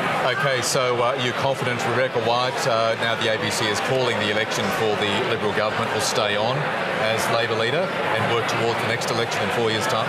Well, I said that before we knew the result, and I maintain that position, absolutely. I think Rebecca has done an outstanding job. We're extraordinarily pleased with the way Rebecca's led the Labor Party. I don't think anybody can be critical of the time and the energy and the passion that Rebecca has put into this campaign, and indeed since she became leader. We're giving the Labor Party 7 seats at this stage. What is the best case scenario? Well, for the Labor Party? Anthony's sort of nominally given them 9 or 10. I think that's a pretty good result from where we came from. Obviously, we'd rather have had 13. Nick McKim, where do the Greens go to from here? At best 2 seats. Well, I'm not prepared to accept at best 2 seats. I think it's going to be very tough from here for us in Bass and in Lyons. But I think, and as I said earlier, I think the most likely outcome for us is 2 seats. But congratulations to Will and the Liberals. I mean, if they've won 13 seats, and it looks like they have, they'll now form a government on the floor of the House, and congratulations to them. But I'm deeply worried about our national parks, which are being exploited or at risk of being exploited. I'm worried about the coastline. I'm worried about the Tarkon. But the battle lines are drawn now. This next term is going to be a battle between the people and the corporates. And the Greens will back the people in every time. So we've got some lessons to learn from this campaign. I think Cassie O'Connor has campaigned outstandingly in this election. That's something I've heard right across the political spectrum. So I think she can be well satisfied with the role and the job that she's done. We're a small party. We run on the smell of an oily rag, and we've just got to learn our lessons and front up and go into bat for the things that make Tasmania special, and we will do that. Eric Abetz, I wish I could have an oily rag with $1.6 million in it, like Nick McKim got from Graham Wood. So, I love that definition of an oily rag. Eric, how many millions did you get from the Pokies Barons? Fess it up now. Fess it up now. Here's your chance. Look, all will be revealed in due course. No, but don't pretend that you don't get big money, as indeed the Australian Labor Party. Now, Malcolm Turnbull will be quite happy with this result tonight. What are the implications for the Federal Liberal Party? Look, I don't think there are any federal implications here, but what it does show is when the Liberal Party has a united front, firm on policy, pulls together like they have in Tasmania, despite the national opinion polls, we have now pulled off, according to the figures, 50% of the primary vote. And that should give part to Victoria and South Australia to run their own campaigns focused on state issues. And I think in those circumstances, we can look forward to more state Liberal governance. It sounded like Eric almost said, unlike the Federal Liberal Party there, when he was talking about unity and leadership. I thought that was a very interesting comment to make. I thought his comment about Will Hodgman sort of waking up around Christmas time was also an interesting thing, because obviously I share an electorate with Will, and I've heard prior to the campaign starting that there was concern that Will was a really nice guy, but he didn't do very much, and he sort of woke up during the campaign. So it would be interesting to see that if the Liberals are successful tonight, and if they are, well, good luck to them. I hope it goes well. But it will be interesting to see how long. It will be interesting to see how long Will stays in the job. Will stay in the job as long as he wants it. Be assured. To try to speculate, having pulled off 50% of the primary vote, getting a second term of majority Liberal government in Tasmania that has only ever been pulled off once before, to try to now speculate on leadership is the depth of desperation. Richard Baines, we are waiting to hear from Rebecca White, possibly within minutes here at the lectern behind us in the tally room. How, I suppose, potentially bitter will be the recriminations of the Labor Party after tonight? We'll really just have to wait and see. I mean, Labor did talk a lot of big game on the possibility of majority government, and as we've seen tonight, that just wasn't an accurate representation of what we were looking at. You look at these numbers, these marry up pretty well with what we were hearing about the polling the parties were doing, the last independent poll. So it's been pretty much spot on in that regard. Nick McKim, the Liberals have won another term. Will Cassie O'Connor act on her threat of moving a motion of no confidence in the newly re-elected Hodgman government? Person of her word, and I've got no doubt that she will, and it is very well deserved. I mean, remember, late last year, Labor and Liberal were neck and neck in the polls, and over less than 3 months, we saw an unprecedented 12% swing to the Liberal Party in an incredibly short period of time. Now, of course, there are a range of factors involved, But clearly the overwhelming narrative of this campaign has been the poker monies coming into the Liberal Party, the in-kind and cash contribution to the campaign from the pokies barons, the lies that were told, and unfortunately that's the tale of this election. It's the big corporates digging deep into their deep pockets and funding the Liberals and buying this election for the Liberals, and that in my view is the narrative of tonight. It will be interesting to see if there is, after the election, a lot of public pressure for electoral reform here in Tasmania, given we do have the worst in the country, and whether or not the Liberals actually step up, if that public opinion really swells, particularly if the Legislative Council supports it. It will be very interesting to see if they continue to say no to electoral reform in Tasmania. Erica Betts, here's your chance. The Liberal Party has won re-election. Will it act on clear community concerns about a lack of transparency in Tasmanian politics? All these issues that Nick McKim has talked about as being burning issues in the community, and the Green vote has gone back. They've clearly lost one seat, potentially two. Same with the Labor Party, saying these are all community issues, and we have just scored, according to the ABC computer now, 50% of the primary vote. Labor is now under 33%, and the Greens just over 10%. And when you think that in 2014 the Greens had 13.8% and in 2010 21.6%, that is a devastating corrosion and erosion of Green voters. I'll ask the question again, will the Liberal government act to improve transparency in Tasmanian politics? I think there's very good transparency in Tasmanian politics, and the Greens and Labor continue to assert that there isn't, and the Tasmanian people tonight have cast a verdict.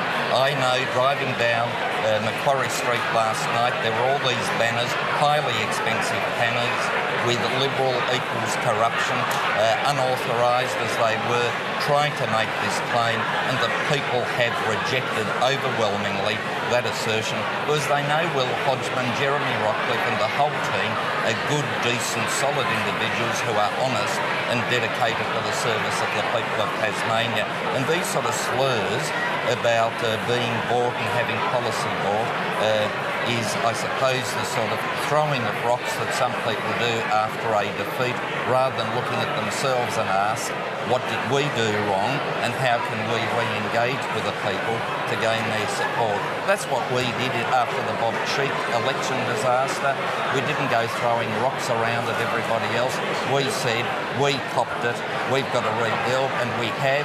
Not only have we rebuilt, we've now got majority Liberal government, not just for one term, but now for another term, which will really bed down these fantastic economic results, over 10,000 new jobs, a new confidence in the Tasmanian community, where health and education can be sustainably funded through good economic management. I think Tasmania has a very, very bright future. Senator, what do you say to Tasmanians who want to know about donations because it will help inform their vote? What do you say to those Tasmanians who wish that they could see the figures because it would help guide them when choosing?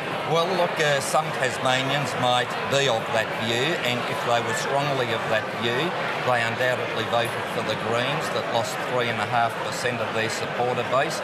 They may have voted for the Labor Party as well, which has a primary vote below 33%, and the vast bulk of Tasmanians are happy with the laws that were in place under 16 years of Labor-Green government. So 16 times have moved years on. You could do real-time donations now. And given that, it is just crying over spilt milk, struggling to find a reason or rationale as to why Labor and Greens have suffered another defeat tonight. OK, now we are waiting to hear Rebecca White speak to us here at the tally room and speak to all Tasmanians. I'll ask you about the federal implications, if any, as you see Julie Collins in the result. I have to say I don't see very many implications federally from this result at all. I think Tasmanians usually are pretty good at differentiating between state and federal elections. Bill Shorten was down here a lot. He was even down here on the last day of the campaign. Perhaps could he have made fewer visits? I think Bill's visits added to the campaign. I think we had a really strong message around Bill's visits, which were around health and the health system and what's happening to the health system. I also think, for Eric to say, the economy is going to get stronger and stronger and stronger, perhaps he'd like to tell us what's happening to our GST, given the Productivity Commission, because that is going to have a massive impact on our revenue and our ability to go forward. And that was deliberately hidden from Tasmanians. So not only do we have the issue of donations, we also have the GST plans from the federal Liberals hidden from Tasmanians prior to the election, and it will really matter. And I'll just leave that there. We are seeing pictures now of Rebecca White and her husband Rod walking into the tally room here at the Hotel Grand Chancellor, and ringing round of applause from Labor Party supporters here as she makes her way to the dais, Richard, to make for her a very hard concession speech. Yeah, look, that's exactly right. And a question for Labor now is where to from here? Walking through the throng, we are expecting Will Hodgman to follow Rebecca Smith in short order, and it's almost deafening, this applause for the Labor leader. She has been in the job for less than 12 months. She's 35 years old, and Julie Collins told us, according to the Labor Party, they are very happy with her performance, and Julie Collins at least says there is no chance there'll be another Labor leader. Rebecca, the Labor leadership won't change over the next 4 years, and it remains to be seen just how she frames, Richard, this concession speech. Yeah, I think it's going to be a difficult one to frame, as you say, because this is certainly not the result Labor wanted, and it's not the result they said they could get either.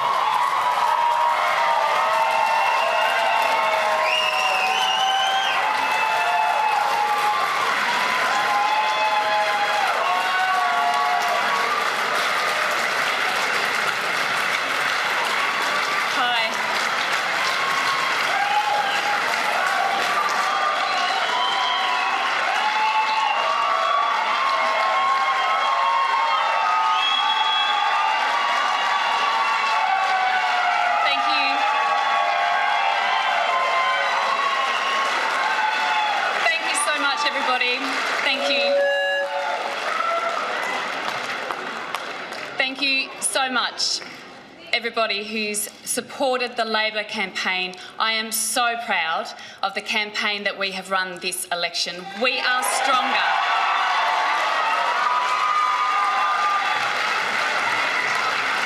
The Labor Party is stronger because of the campaign that we have run this election. We always knew that we were up against it, and we have very nearly pushed a first-term government to defeat.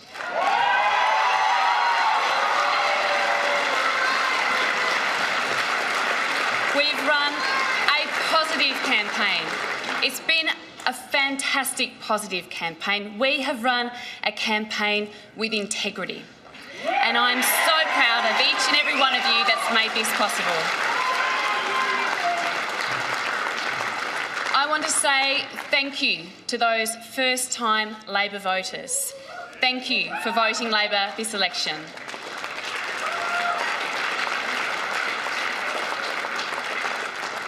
And to the true believers and those who've always stuck by us, thank you. It is because of you that we have had this success this election. We have won seats. We have had a swing statewide back to the Labor Party this election, and you should all be so proud of the work that you've done. We've been talking to people and campaigning on those issues that matter to people right across Tasmania. Issues like our health system and the issues that we've seen with our health system. The people I've spoken to, sitting in their lounge rooms, talking to them when we've knocked on their doors, the phone calls that I've had with people about the crisis that is the Tasmanian health system right now. There can be no denying that. They want a better health system. People who have voted Labor this election because they wanted a better public education system. They want a properly resourced TAFE system. They want affordable housing. People who voted Labor because they are shut out of the housing market in Tasmania. They are being let down.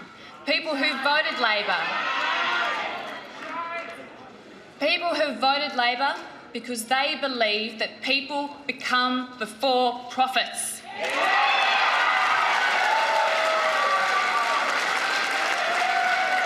have voted Labor because they want honest government, transparent government, and government that makes decisions on behalf of the people and not vested interests.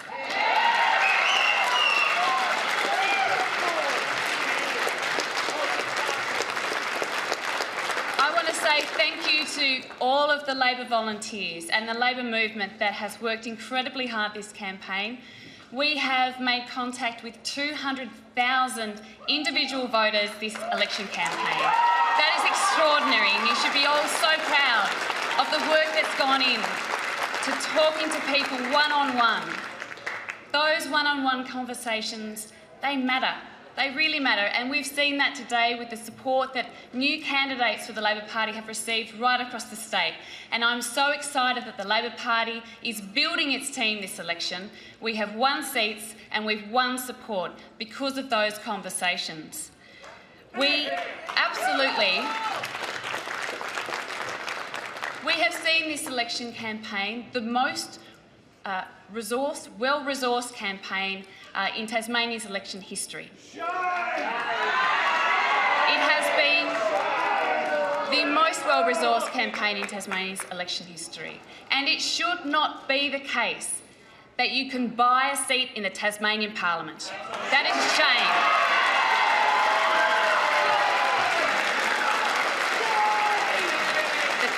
The Tasmanian people should be represented by the best representatives, not the richest.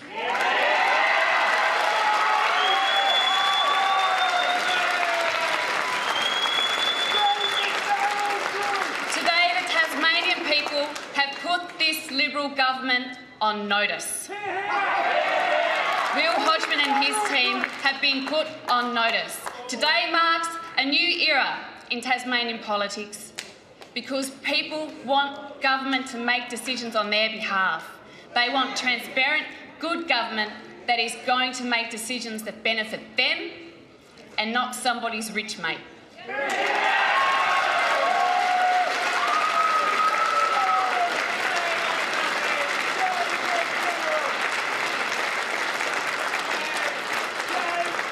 Tasmanian people today have said that they will no longer tolerate special deals or secret deals. And I think that's a really strong message the electorate has sent conclusively today to the Tasmanian government. We're a confident state. We're a prosperous state. We're a progressive state. And the Tasmanian people want a government that reflects that. I am so proud of the Labor movement and the Labor Party, every single one of our candidates, and I want to say thank you. I've had an extraordinary amount of support and I have loved doing this job, and I look forward to doing it tomorrow and the next day and the day after that, because this job matters.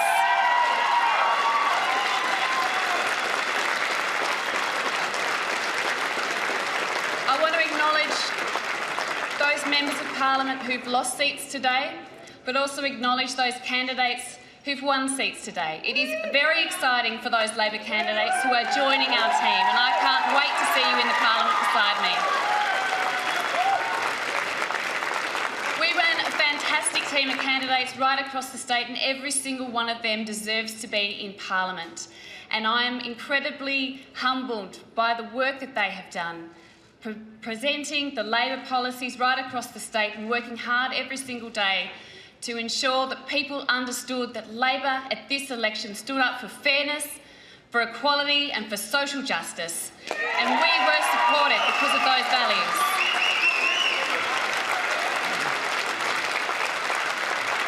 I want to thank all of our volunteers, our State Secretary, Stuart Benson, for the incredible amount of work that he's done. I want to thank my Chief of Staff, Michael Steadman, and Deputy Chief of Staff, Terrell Logan, for the amazing amount of work that they put in, and my entire team, both my parliamentary team and my Alliance campaign team. Thank you. You've done such a huge amount of work, and I am so humbled every day by your dedication to the Labor movement. I want to thank our rank and file members.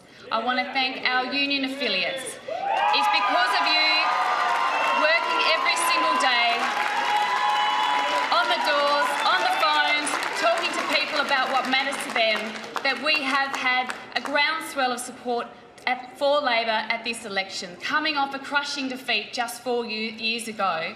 Who would have thought that today we would have been pushing a Liberal government to the point where they were nearly defeated? It's an extraordinary effort.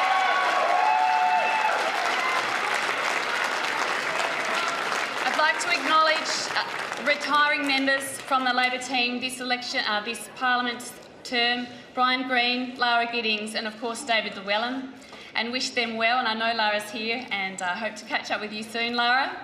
And I'd like to also acknowledge, of course, my husband Rod, who's been very long-suffering this campaign and has done an enormous amount of work to support me and my daughter Mia, and of course our whole family who've been there for us, my dad and my mum and my brother and our family. It takes a big toll on you as a leader running an election campaign, and you don't do it alone, and I haven't. And I want to say a genuine thank you very much for the support that you've given me. I am very, very grateful, and I love you all. Thank you.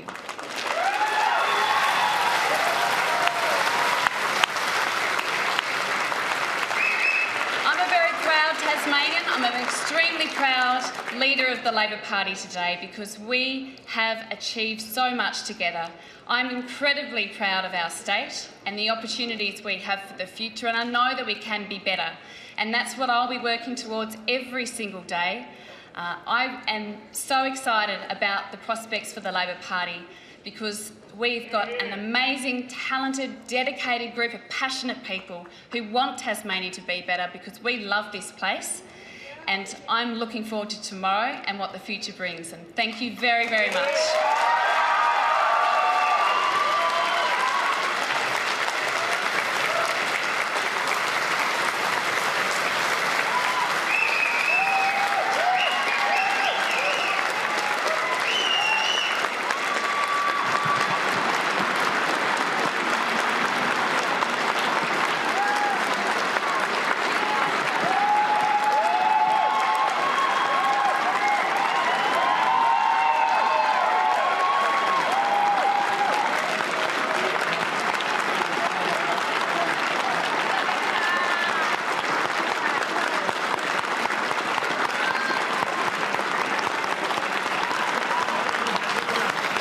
Okay, Rebecca White formally conceding defeat for the Labor Party as she walked out of the tally room, embracing Labor Party supporters, accompanied by her husband, Rod.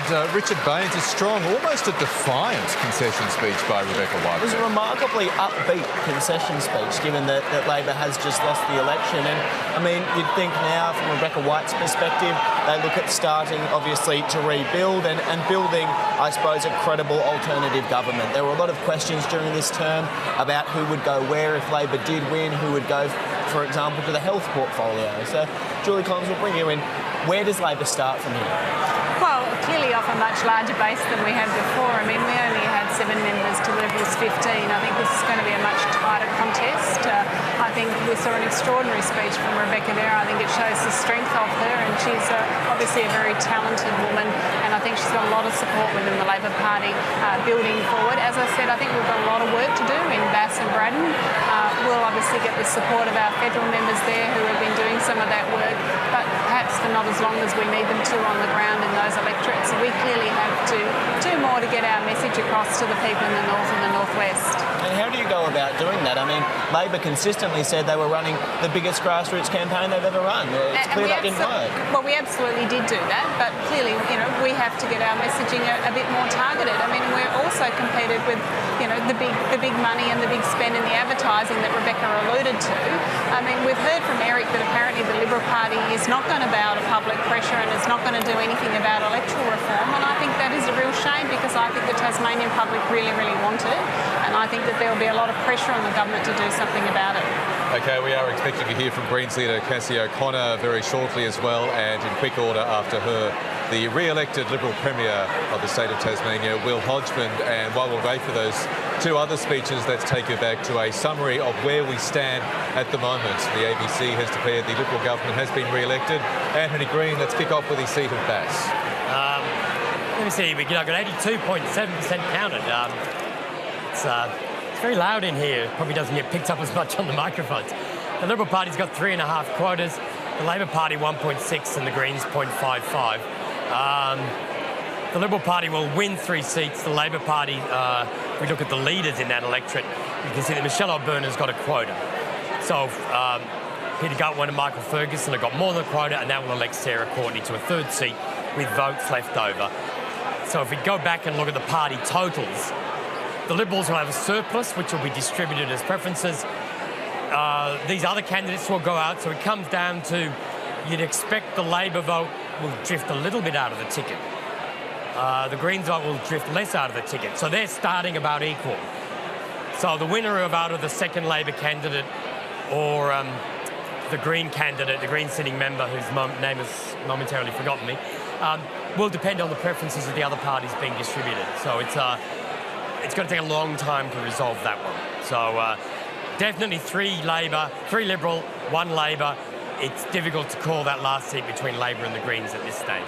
Greens MP is Andrea Dawkins. We'll come back to you in a moment, Anthony, to look at the other seats. But now let's take it down to Leon Compton on this very crowded tally room floor.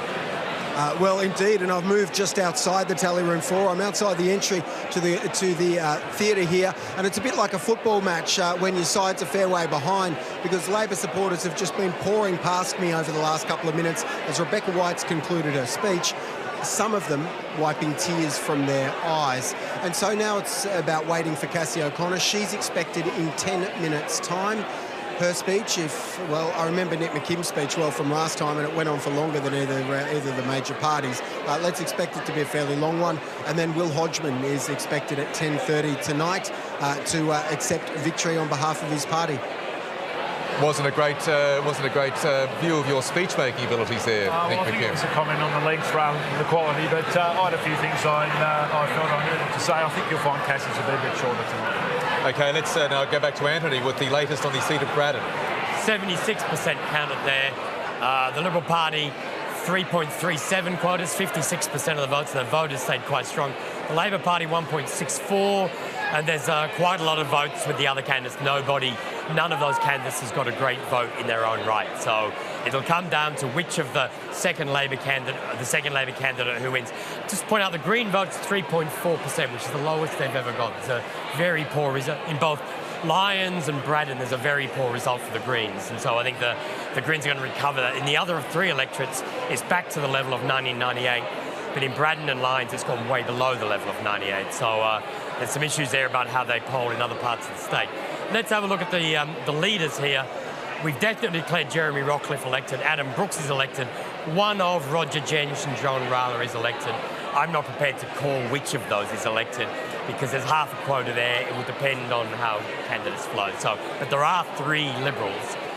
I think Anita Dow and Shane Broad will both be elected because there's nobody else on the ticket who can catch them. So 2 Labor candidates will be elected, and that'll be Shane Broad re-elected and Anita Dow elected. The question would be whether one of the Liberal candidates could get ahead of both of those, but I don't think that's going to happen. There aren't enough. That's not going to happen this time. So it's going to be 3 Liberal and 2 Labor. It's just unclear who the third Liberal or the second Labor candidate is. Anthony Green, thank you. Erica Betts, it was always going to be a tough ask for the Liberal Party to retain those 4 seats it won last time around. Oh, look, it was.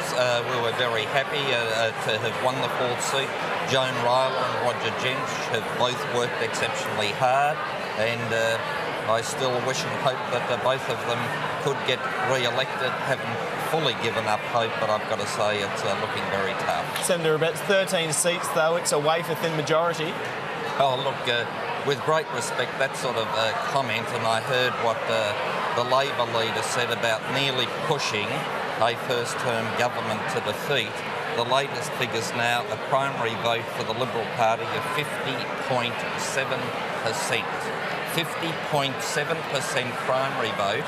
and the Labor Leaders Party is currently on 33.2%, 1/3 of the electorate. To describe that as a wonderful comeback by the Australian Labor Party, I really cannot understand that, and I would have thought, with great respect, the Labor leader should have congratulated Will Hodgman on being re-elected as the Premier of the state, having gained the confidence of the Australian people.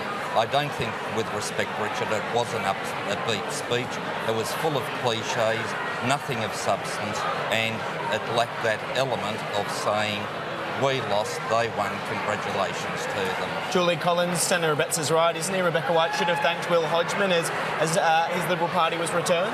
Well, I think Rebecca's still cautious given, what could happen in that last seat. I think she's just a little bit cautious because that last seat is always a bit iffy in every of the electorates until we get the postal votes and the pre-polls all come through. So I think she's just being a bit cautious. I don't think it's anything more than that. And I think that, that caution is a wise thing. As Anthony has said, you never know about those last seats because you just don't know where the preferences are going to go. You do get a large exhaust and they do fly all over the place. So it will be interesting. So are you saying that wasn't a concession speech? I thought it was a concession speech where she failed to congratulate the victor, and I think that's poor form. I don't think that that's the case, Eric, at all, and I think that that is an interesting interpretation from you. Or is it a concession speech or not? Have Labor lost the election tonight? But what she's saying is that she's being cautious. Clearly she's being cautious about how it's going to end up. We might bring Nick McKim in here. What are your thoughts on this? Should Rebecca White have congratulated Will Hodgman? Well, look, on the basis that Andy's called the election, I offered my congratulations to Will a little bit earlier on. I mean, I think it looks overwhelmingly likely that the Liberals are going to win 13 seats. It's a wafer-thin majority, as Michael said, and they lose one straight off the floor into the Speaker's chair. So the numbers on the floor are going to be 12 all. And I've seen plenty of members miss divisions in my time in the Parliament. I know Eric and Julie could say the same. One missed division at the wrong time, and it's all going to be on. So this is a very, very different context for government that we've seen over the past 4 years. The Liberals may well have hung on by their fingernails this time, but the swing against them is there. And for Eric to be popping the champagne corks and talking about their primary vote has decreased. Less people voted for the Liberal Party this time than they did last time, and the economic wins were very, very fair for Australia. Nothing to do, I might add, with the state Liberals. It was far more to do with the foreign exchange rate and global markets. OK, we'll see how the very attentive or otherwise MPs behave in this next term of Parliament. Anthony Green, let's look now at the seat of Lyons, right in the middle of Tasmania. Well, we've now got 79% counted in Lyons. The Liberal Party still above 3 quotas, the Labor Party just under 2. And so that seat looks pretty clear, 3-2, as it was last time. We'll look at the leading candidates. There's a change in vote, which I was actually out for the leaders. Rebecca White elected with 1.44 quotas. Guy Barnett, Mark Shelton and Reen Hitting are all between 0.73 and 0.82. Jane Howler, a quite good 4.46 quotas. But the second Labor candidate will be determined by Rebecca White's surplus, because it's not at all clear there. So we're actually giving 4 elected members there. But certainly Rebecca White's got a very strong personal vote in that electorate, and her surplus will determine the second Labor member. OK, Anthony Green, thank you very much. Just going back to that wafer-thin majority, Erica Betts, how will that work with the Liberal Party obviously having to offer up a speaker? What's the convention in Tasmanian politics in terms of how the Speaker votes? Well, the Speaker has a casting vote, and the Speaker will undoubtedly vote according to his or her party line, so the government is secure. And look, anybody listening in to talk about wafer-thin majorities when you've got 150 seats like we do in Canberra, fine. But when you're talking about 25 seats and a majority is 12. in a government or in a parliament that is made up of the Hare-Clark system, to get the 13 seats is a very good result in anybody's language. it's interesting that Eric made the comparison with the federal parliament because, of course, the Turnbull government does have a one-seat majority in the federal parliament, and it hasn't been going swimmingly, one might say. They've had all sorts of trouble. They've lost votes on the floor of the House, and clearly it's not all smooth sailing. So it will be interesting to see how it goes. Senator Abetz, on the point you just made there, do you think there's a case then to return Tasmania's parliament to 35 seats? Look, that is something that I think has a degree of support within the community. It's something that potentially should be looked at, but one thing I think that people also don't like is the idea of more parliamentarians, and so there is always that dilemma: do you increase it to make it more, inverted commas, workable, when the people basically it's one of these jobs, being a parliamentarian, that people sort of suffer you rather than want more of you. OK, we'll leave that there. We are expecting to hear from Cassie O'Connor here very shortly in the tally room. While we wait, though, let's go back to you, Anthony, for a look at the seat of Franklin. And this is one of the more intriguing contests at the end of the night. The Liberal votes increased at the end. There were some postal votes came in, which favoured the Liberal Party. They're on 2.91 quotas. Labor on 2.07, the Greens on 0.85. So, and very importantly in Group A is the Shooters Party on 0.16. Now, if I look at the leaders of the candidates, Will Hodgman has 2.29 quotas. A lead candidate with such a large surplus often sees a leakage out of the ticket. So, Will Hodgman's surplus will see some votes escape from the Liberal ticket, and that will drop them back a bit, where the Green vote will stay relatively solid. The great question, though, then would there be enough Liberal preferences leaking out to counteract the Shooters Party preferences, probably favouring the Liberal Party? David O'Byrne will be elected with 0.95 over quota. And then the contest for the second seat is Alison Standen and Kevin Midson. Alison Standen was supported by Lara Giddings, female candidate. Kevin Midson was another union candidate like David O'Byrne.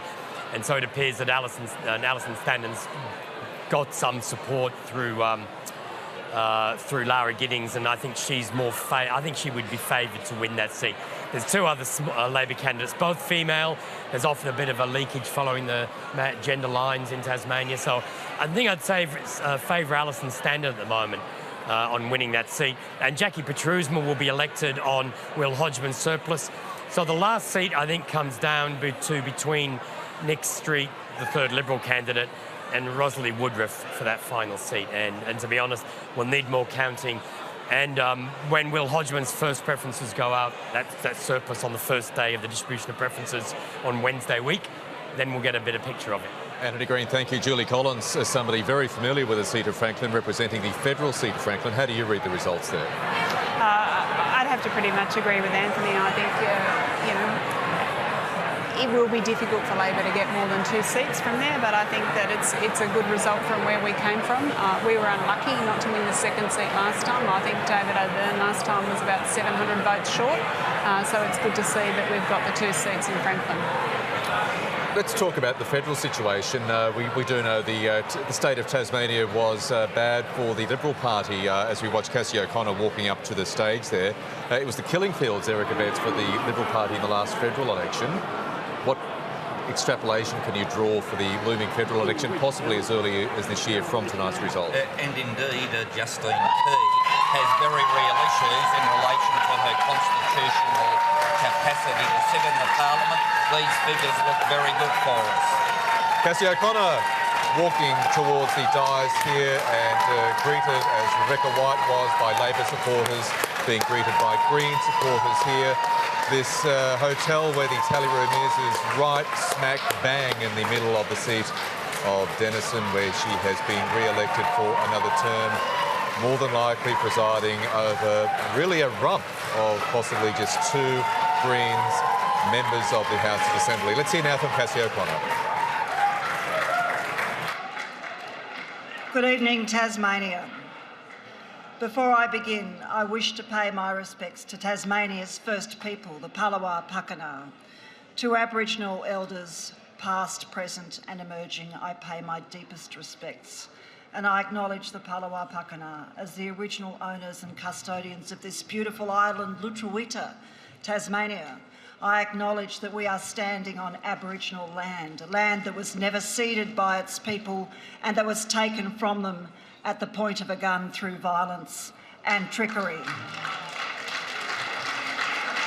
And if we are serious about reconciliation with Tasmania's First People, we must get serious about the return of lands and treaty. I'd like to take this opportunity to congratulate everyone who made it through this campaign, to congratulate Rebecca White for fighting hard, and she did.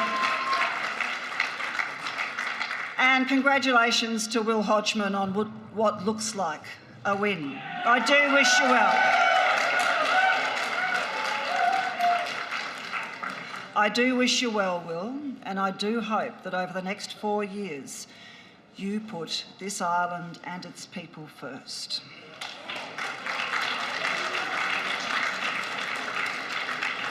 To every Green voter out there, to every Tasmanian who placed their faith in us and cast their votes for the Greens, I say thank you. Thank you for entrusting us with your vote. We have never let you down, and we never will.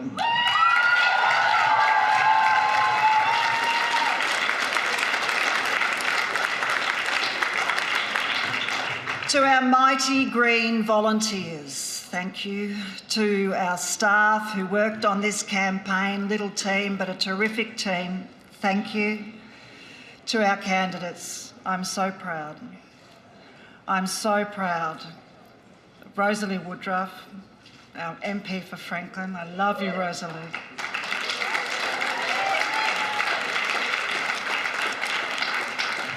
Andrea Dawkins, our wonderful MP and candidate for Bass, one of the great women. It's been such an honour to be in the Tasmanian Parliament with Rosalie and Andrea as leader over these past 2 years. We've fought so hard for this island and its people, and often I know we are the real opposition.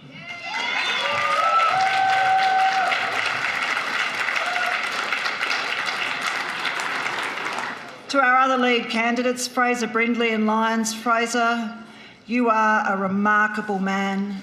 It's been such an honour to stand with you and campaign with you for that beautiful seat of Lyons. Thank you.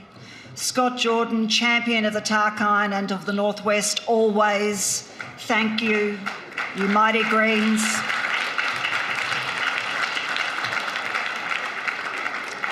And for all our support candidates, thank you so much from the bottom of my green heart. To everyone who was part of our team, who got out there and campaigned for the love of Tasmania, this beautiful island, campaigned for our national parks, our forests, our extraordinary marine environment, campaigned for democracy, thank you.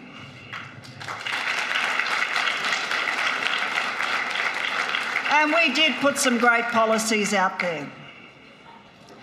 Donations reform.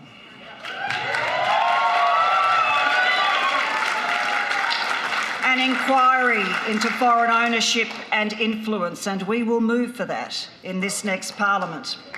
An investment in our extraordinary national parks and World Heritage areas.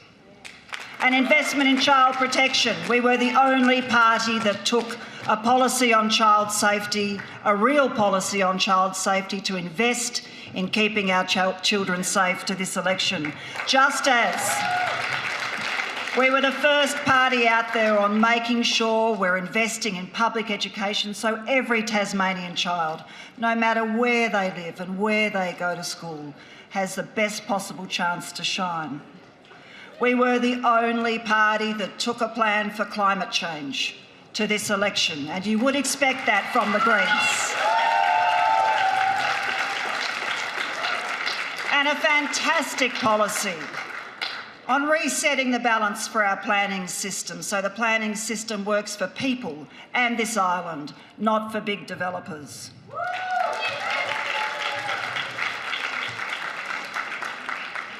Yep, it's been a difficult campaign for us. We were significantly outspent by the Labor Party and massively outspent by the Liberals. Millions of dollars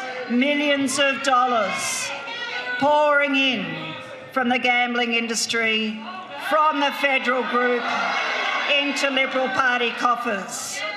millions and millions of dollars in dirty money. And it is money that's come out of the pockets of some of our poorest people. It is money that comes from human hardship. These machines are located in pubs and clubs in areas of economic disadvantage deliberately. And that's why we've fought so hard to get poker machines out of pubs and clubs in Tasmania. We know they are lethal and toxic machines, and they must be removed from pubs and clubs.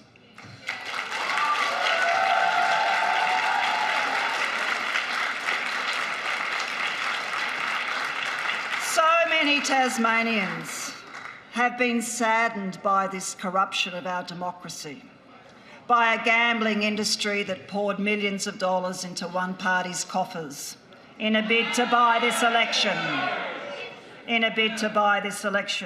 And if there's one lesson that comes out of this campaign, it is that donations reform is absolutely essential for Tasmania. It's essential. Never again can we let an election and government be bought. Never again. We need real-time donations disclosure, a ban on donations from big business, corporate interests and foreign companies.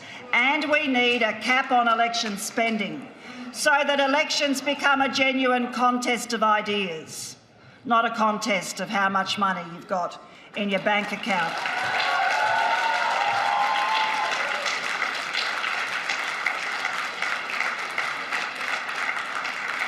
And my message to the Liberal Party, you'll be celebrating tonight, but this stain of being bought by the gambling industry, it will live with you forever.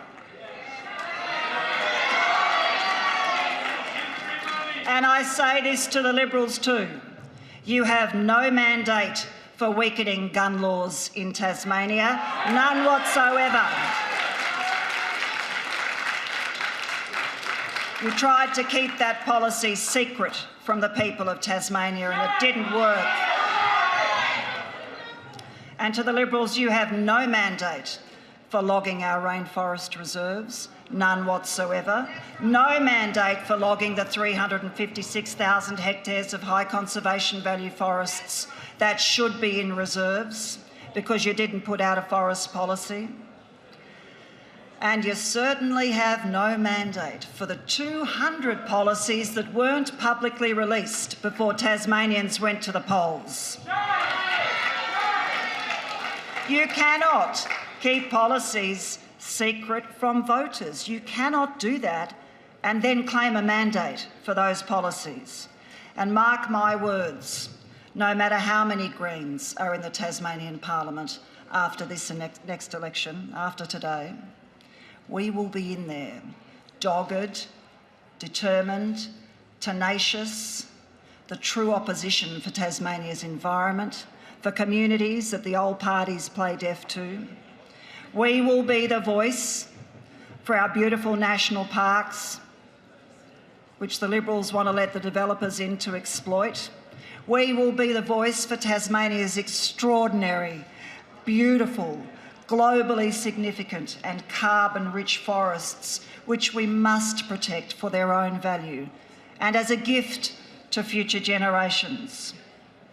We will be the voice for Tasmanians all around this coastline who recognise that the rampant expansion of fish farming in inshore waters is a threat to our marine environment.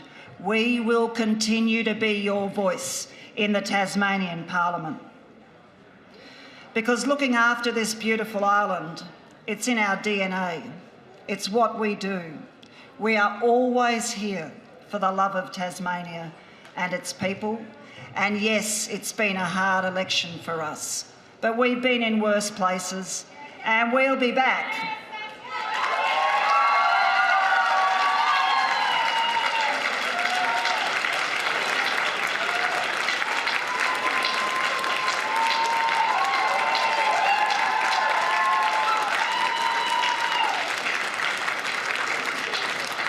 And we'll be back. I do want to take this opportunity, it was a bit remiss of me, to thank my beautiful family who are standing here with me tonight, 3/4 of them or so. We can't do these jobs without our family and friends. You keep us strong, you fill us with love, you feed us, you tolerate us. You're there at the end of a long and gruelling day in Parliament or on the campaign trail. But for every candidate who took part in this election, I know you're thankful to your families as well. We could not do it without you. So here's my final message to everyone who voted Green. We will never sell out on this island. We can't be bought and we won't sell out. We will always be here for the love of this island and its people. Tasmania is the crucible of the global green movement. It was the Greens who first talked about clean and green Tasmania. It was Christine Milne at Wesleyvale who first said the words. It's always been the Greens fighting for clean and green Tasmania, the protection of our wild places, our extraordinary fine food and wines, and our remarkable creative sector. And we always will. This is our political legacy to Tasmania, and we're not going to give up on it now. We've been here for 35 years, standing up for this beautiful island and its people and communities who want to see it protected. And we'll be here for at least another 35, working hard for this island that we love so much. Thank you, everyone.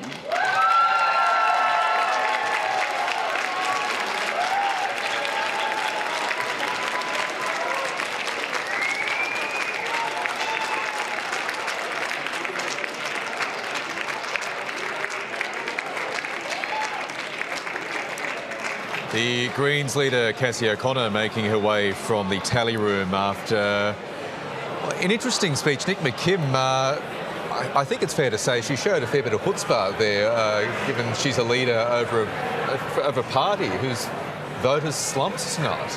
Well, I wouldn't describe it as slumped. I mean, there's certainly been a swing against us. But look, Cassie's a proud leader and she stands up for what she believes in. And I thought her speech was fantastic. She certainly offered her congratulations to Will, unlike Beck. And she named it up. I mean, she's basically claimed Tasmania's economic renaissance for the Greens, and she's entirely right to do that. I mean, wilderness protection is underpinning our tourism industry. We know from Tourism Tasmania figures that wilderness is by far the most important reason that people make a decision to come to travel to Tasmania. Our sustainable agriculture, always been championed by the Greens, the creative economy, the clean green brand. I mean, these are the things that are underpinning the economic transition out of the old resource extractive industries and into the new industries of the 21st century. She was right to claim that, and I'm really proud of her that she did. Senator, if you are reduced to 2 seats, what does that mean for the party status?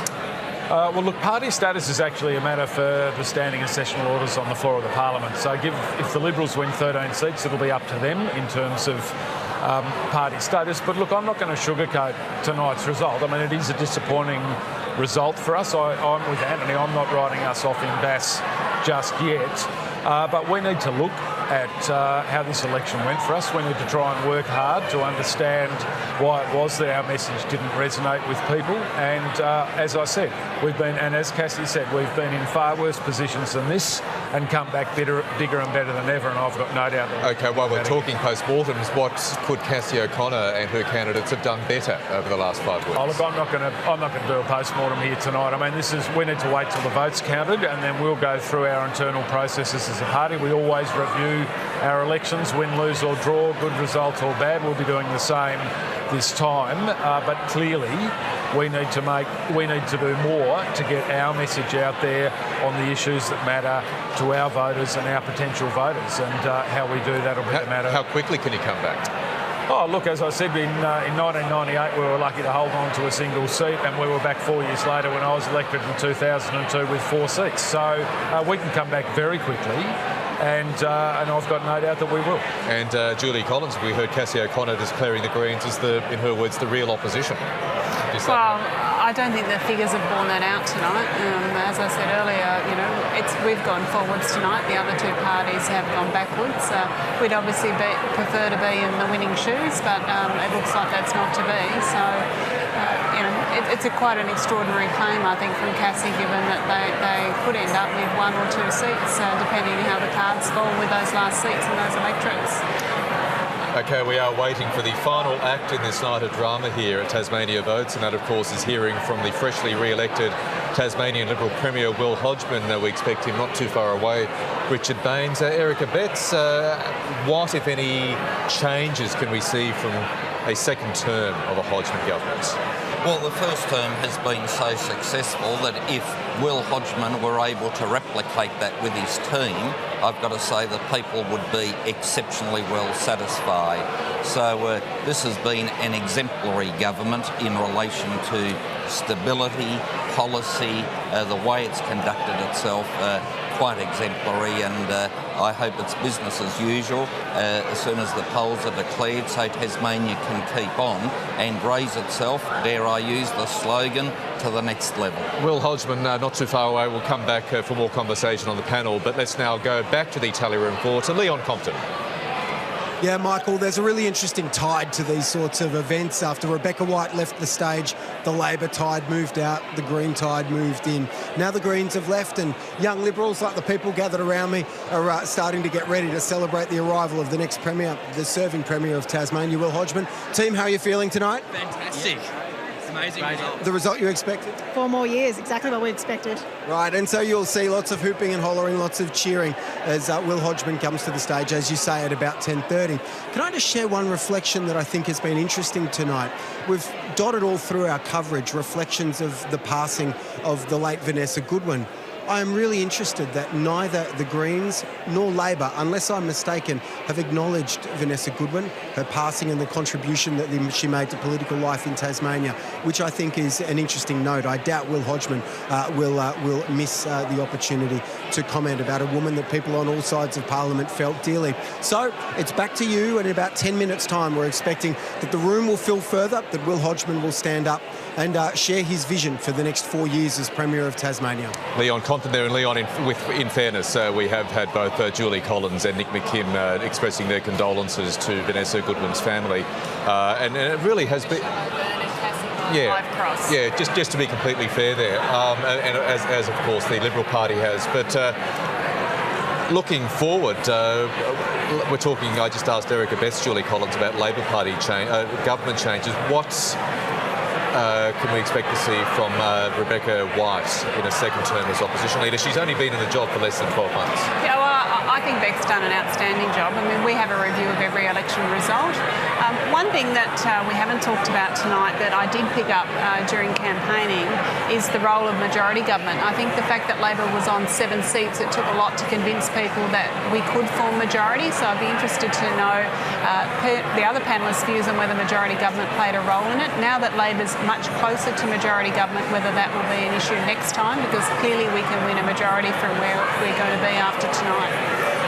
On a point that Senator Abetz made before, Julie Collins, do you think tonight's result strengthens the case for expanding Tasmania's parliament back to 35 seats? I've never really been a supporter of more politicians in Tasmania, Richard, personally. Some people in the Labor Party do support that, but personally I don't. I'd like to see better utilisation of the 15 upper house members, to be frank. I think we've already got another 15 politicians there that we could utilise better as part of the main chamber. Perhaps we could have them sit together occasionally, I don't know, but I'm not convinced the Tasmanian public want to increase the size of Parliament from 25 to 35. And speaking of, sorry, you Nick McKim. Just quickly on this. Look, let's make no mistake. The Tasmanian Parliament was reduced from 35 to 25 with the specific intent to get rid of the Greens out of the Parliament, and it nearly worked. That was the 98 election when we went down to 1 seat. I had David Bartlett and Will Hodgman signed up to restore the Parliament to 35 seats. Will Hodgman squibbed on the signed commitment he had given to me, and then a day later Lara Giddings, who'd replaced David Bartlett, backflipped on her position, and it was all off the agenda again. The Tasmanian Parliament is broken. The talent pool for potential ministers is so thin that it would evaporate with a couple of days of decent sunlight. It needs fixing. It is, apart from donations reform and electoral spending caps, the preeminent parliamentary and political issue facing Tasmania, and until we fix it, we're going to keep getting duds in Cabinet, and believe me, there are some duds that we will get in Cabinet this time from the Liberal Party, because there is just not enough talent in the Parliament to fill the Cabinet positions with good, intelligent, capable ministers. We are expecting to hear from the re-elected Premier Will Hodgman very shortly. Richard Baines, is there any reason not to expect Will Hodgman to serve a full term as Premier? I think that's a very, very good question. I suppose, does Will Hodgman weigh this up 2 years in and start to think about a transition plan for the next leader, or does he go and face the people again? Senator Abetz, I'd be very interested in your thoughts on this. Well, look, Will Hodgman, in general terms, is a young man. He has just delivered one term of excellent government. The people of Tasmania have re-endorsed him. The figure is now 50.4% of the primary vote. That is a fantastic result, and if I were Will, I'd be looking forward to serving a full 4 years as Premier and as member for Franklin. The swing against the Liberal Party in Franklin in Will's seat was 5.9% on the current figures. I talked earlier about this north-south divide. I mean, Will's got a swing of nearly 5-6% in his own electorate against him. I think that also says something about the Liberal Party's leadership. But the north-south thing, I think, is particularly interesting in the state of Tasmania, where jobs and health are really the two biggest issues and have been perennial at every election. So it will be interesting to see whether the Hodgman government actually, whether Will continues to lead it, or whether Peter Gutman from the north does, given the strong vote, particularly in Bass for the Liberal Party. I mean, Bass is the only electorate where the Liberal Party went up. And I think it's interesting that they went backwards in every other seat, but particularly the north-south thing I think is really interesting for the Liberal Party. This is grasping at straws. The simple fact is that in Franklin we had a highly popular Paul Harris run at the last state election, who was well ensconced as the upper house member for the seat of Huon, I think, for some 18 years, and he then made the switch to the state Liberal team, huge risk, to run for the House of Assembly, and without him being on the ticket, it was reasonable to expect that our Liberal vote would decline. But having said that, given the latest figures on Franklin, we are in with a very real chance for that third seat, and in those circumstances, Will Hodgman might be commanding 14 seats in the Parliament. OK, we shall see. Richard Baines, freshly re-elected premiers, chief ministers, prime ministers have a tendency to dramatically shake up their cabinets. Are you expecting, as somebody closely connected to the scene here, a big reshuffle here? No, I wouldn't have thought so. They had a reshuffle not too long ago at all, so I would think that the cabinet will stay more or less as it is. From memory, there's 8 members in cabinet at the moment, and my thinking would be that would stay as is. But as the point's been made, it means a smaller backbench. So if there is change over the 4 years, I suppose the number of people they can choose from, the talent pool essentially, is smaller. And Senator Abetz, you talked about the upper house before. Let's not forget that obviously for legislation to pass it has to go through both houses, and at the moment we'll come back to that. We'll leave it there.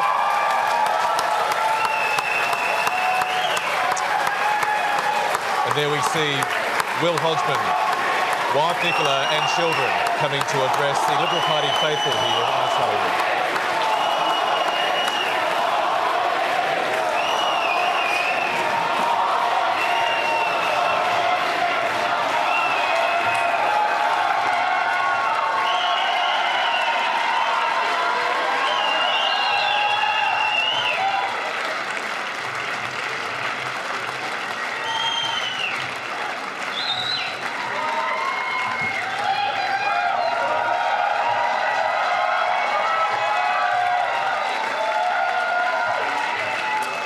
Thank you. Thank you, everyone. I pay my respects to the Muhinina people, the original custodians of the land on which we gather tonight, and pay my respects to elders past, present and emerging. And I give thanks to the two things I love the most, my family and this beautiful state of ours, Tasmania.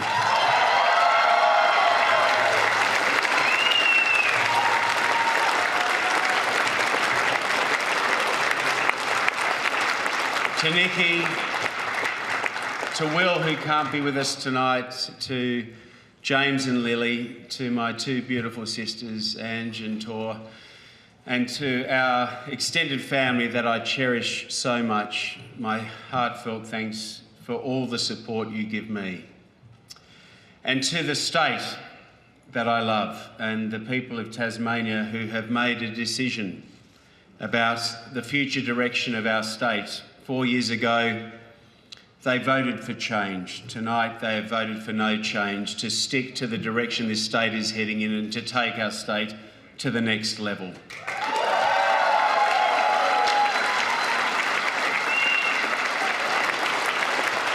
And Tasmania is a very different place now to what it was 4 years ago.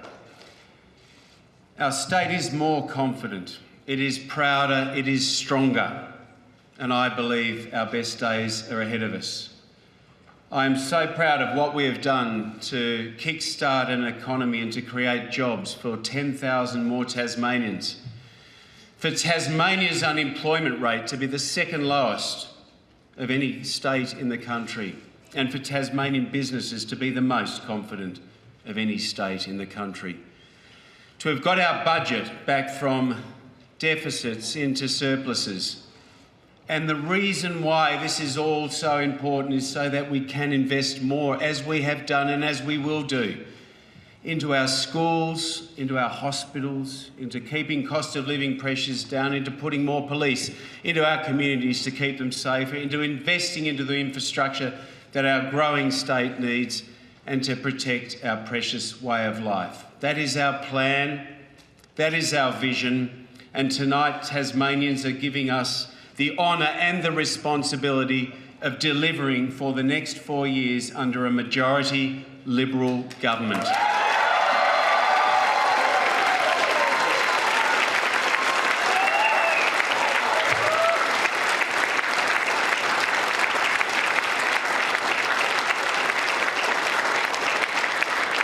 While I've not yet had the opportunity to speak to either of them, I do want to pay my respects to the Leader of the Opposition, Rebecca White.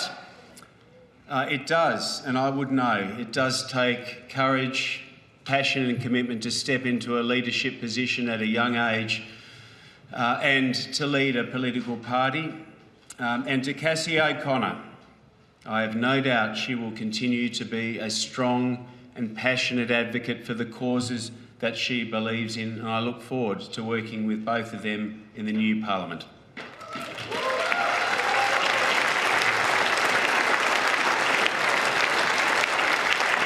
As I do, those who have won seats, those who may have lost a seat, and indeed those who represent our state in the upper house of our Parliament, I look forward to working constructively with them to deliver on the agenda, the policy agenda that we have outlined in this campaign, and to do what we can to advance our state's interests and to ensure that Tasmania is the very best it can be.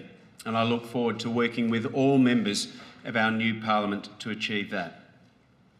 I want to thank the members of the Liberal Party of Tasmania, those who are a great support to me. First and foremost, to the members of my parliamentary team, thank you for the strong support, the excellent representation you give to your communities, and the common sense of purpose that we have to take our state to the next level.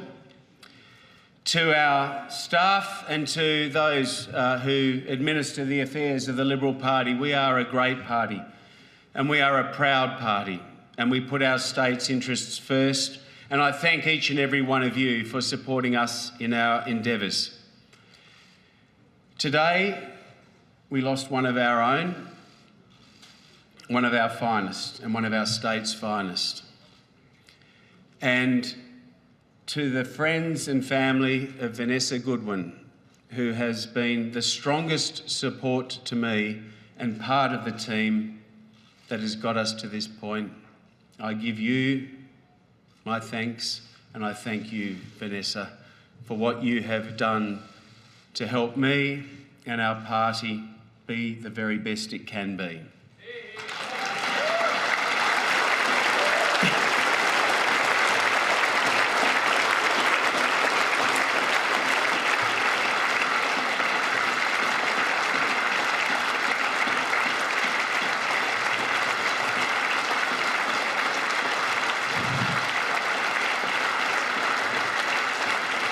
It is a great privilege to be this state's Premier, and it is a great privilege and an honour to be part of a team that has achieved so much over the last few years, but only with the support of the Tasmanian community that we love, that we are all part of.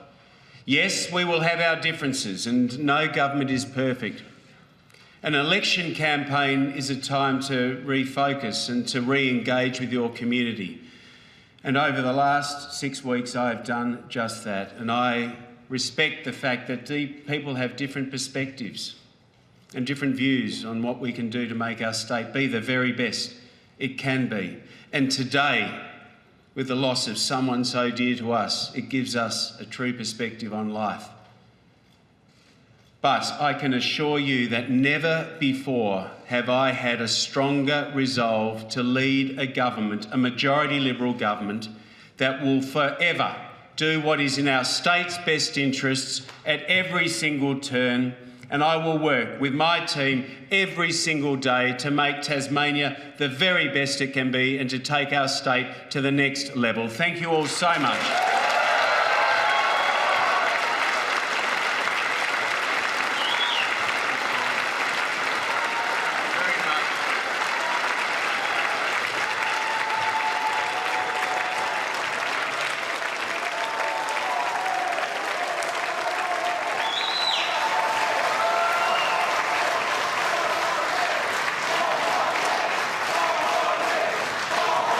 And it's the chance of 4 more years.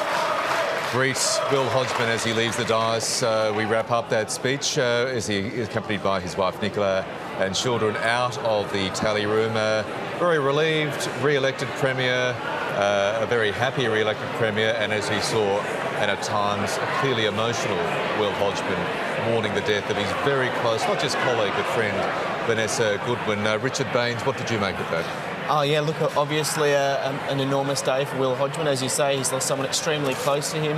And, you know, privately the Liberals were looking at this right up until yesterday, thinking, can we retain majority, can't we? And it's obviously Will Hodgman today is over the moon on that. A couple of points from his speech. He said, talked about refocusing and re-engaging. And I'm not sure if that was a reference to how the Liberals were feeling late last year when they thought they were going to lose or at least be knocked into minority. And he also talked about working with both of the other parties, obviously Labor and the Greens. And Nick McKim, when you were in Parliament, how did you find it working with the Liberals? Look, I mean, were you consulted on legislation? When they were in majority? No, they ruthlessly used their numbers. They actually changed the standing orders to deny us a number of speaking privileges on the floor of the House. I found both Will and Michael, not necessarily in personal terms, but the way they operated politically, to be pretty ruthless operators. And, nice words from Will tonight, but the proof will be in the pudding. And Senator Abetz, we'll bring you in here. How much room do you think there is for the Liberals to be working more with not just Labor and the Greens, but also the upper house members, because that's going to be something they're going to need to do to pass any legislation? First of all, can I say for especially mainland viewers, the reason Will Hodgman won this astounding election victory was shown in his speech. He was head and shoulders above the other two speeches. It was a good speech seeking to bring the Tasmanian community together, and of course that is what he will do in working with the Parliament that is elected. But he has a majority, he has a mandate, but there is that upper house with a lot of independents and more Labor people in it, and as a result we need to work with them, and Will Hodgman, I'm sure, will do exactly that. And Leonie Hiskett, who is our only Liberal in the upper house and the leader of the government, has done a good job since the sad retirement due to health reasons of Dr. Vanessa Goodwin, and I think that will continue. But it will be a tough gig, but I think the Premier's got it within him, and with a refreshed mandate, I think the upper house will listen. Julie Collins, you'd have to agree it was a particularly gracious speech there by Will Hodgman. It was a very gracious speech, and I think the emotion was very clear on Will's face in relation to Vanessa and the toll it's taken. I think it was also interesting in all of the speeches how emotional the speakers were when relating to their family. I don't think that people quite understand how tough it is on political families, and I think we saw that on Nicky Hodgman's face tonight. I think it's been a pretty tough day for them all in all with the loss of Vanessa Goodwin. I think Will's inclusiveness and his discussion there is also a bit of a reality about the fact that they will have to form Speaker from their party, and that they may end up having only 12 or 13 on the floor and one in the Speaker's chair, so 12 on the floor of the House. And I think that that's an indication from Will that he's conscious of that already. Given Labor has a very powerful voting bloc in the upper house, what do you rate the Liberals' prospects of passing their legislation? Because last year Labor did everything in its power to essentially block it. Well, I don't know that I'd call it a very powerful voting bloc. We have been successful at the last 3 upper house elections, that is true. But we consider legislation on its merits, and we'll continue to do that. But I think the point about that I was referring to earlier about mandates and putting your policies before the people, I think it was a gross mistake of the Liberal Party not to put a forest policy out in this election. Like, they want to log in rainforests, they want to log inside Tasmania's reserve system that's being protected for its natural and cultural heritage values. They're going to have a very hard time convincing the upper house they've got a mandate for that, considering they did not put a forestry policy out in this election. And I actually think that their forest agenda, and I hope it's the case, I think it's in a lot of trouble, because they're not going to be able to go to the upper house and say we've got a mandate because they didn't put a policy out. But in doing so, they robbed the Greens of a platform, like a narrative to fight this election on, which might have blown back on the Greens tonight. I would have loved to see a debate on forests, and we did our best, and so did a number of community groups to generate that debate. But the simple fact is they don't have a mandate to log in reserves because they did not put a policy before the people. And I think that's going to be a crucial point when they start trying to put their legislation through to the upper house. I think many members of the upper house are going to ask, well, where's your mandate? More broadly though, Senator Abetz, we're looking at an upper house that has 4 Labor MPs, 9 independents and 1 Liberal MP. Just how tough is it? And is there a risk here that we will essentially have a government that's unable to govern?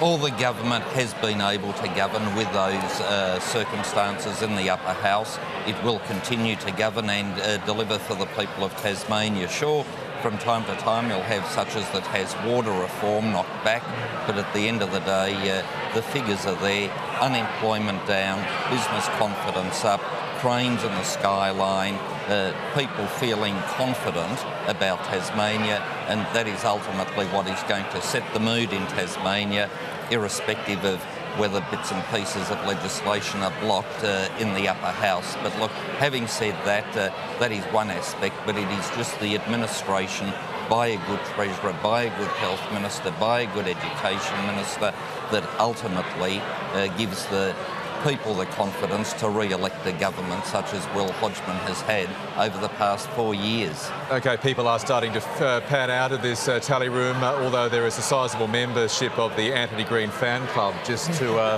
the right of his plasma, and a perfect point to bring Anthony in for a final run of the board. Anthony, to be so popular.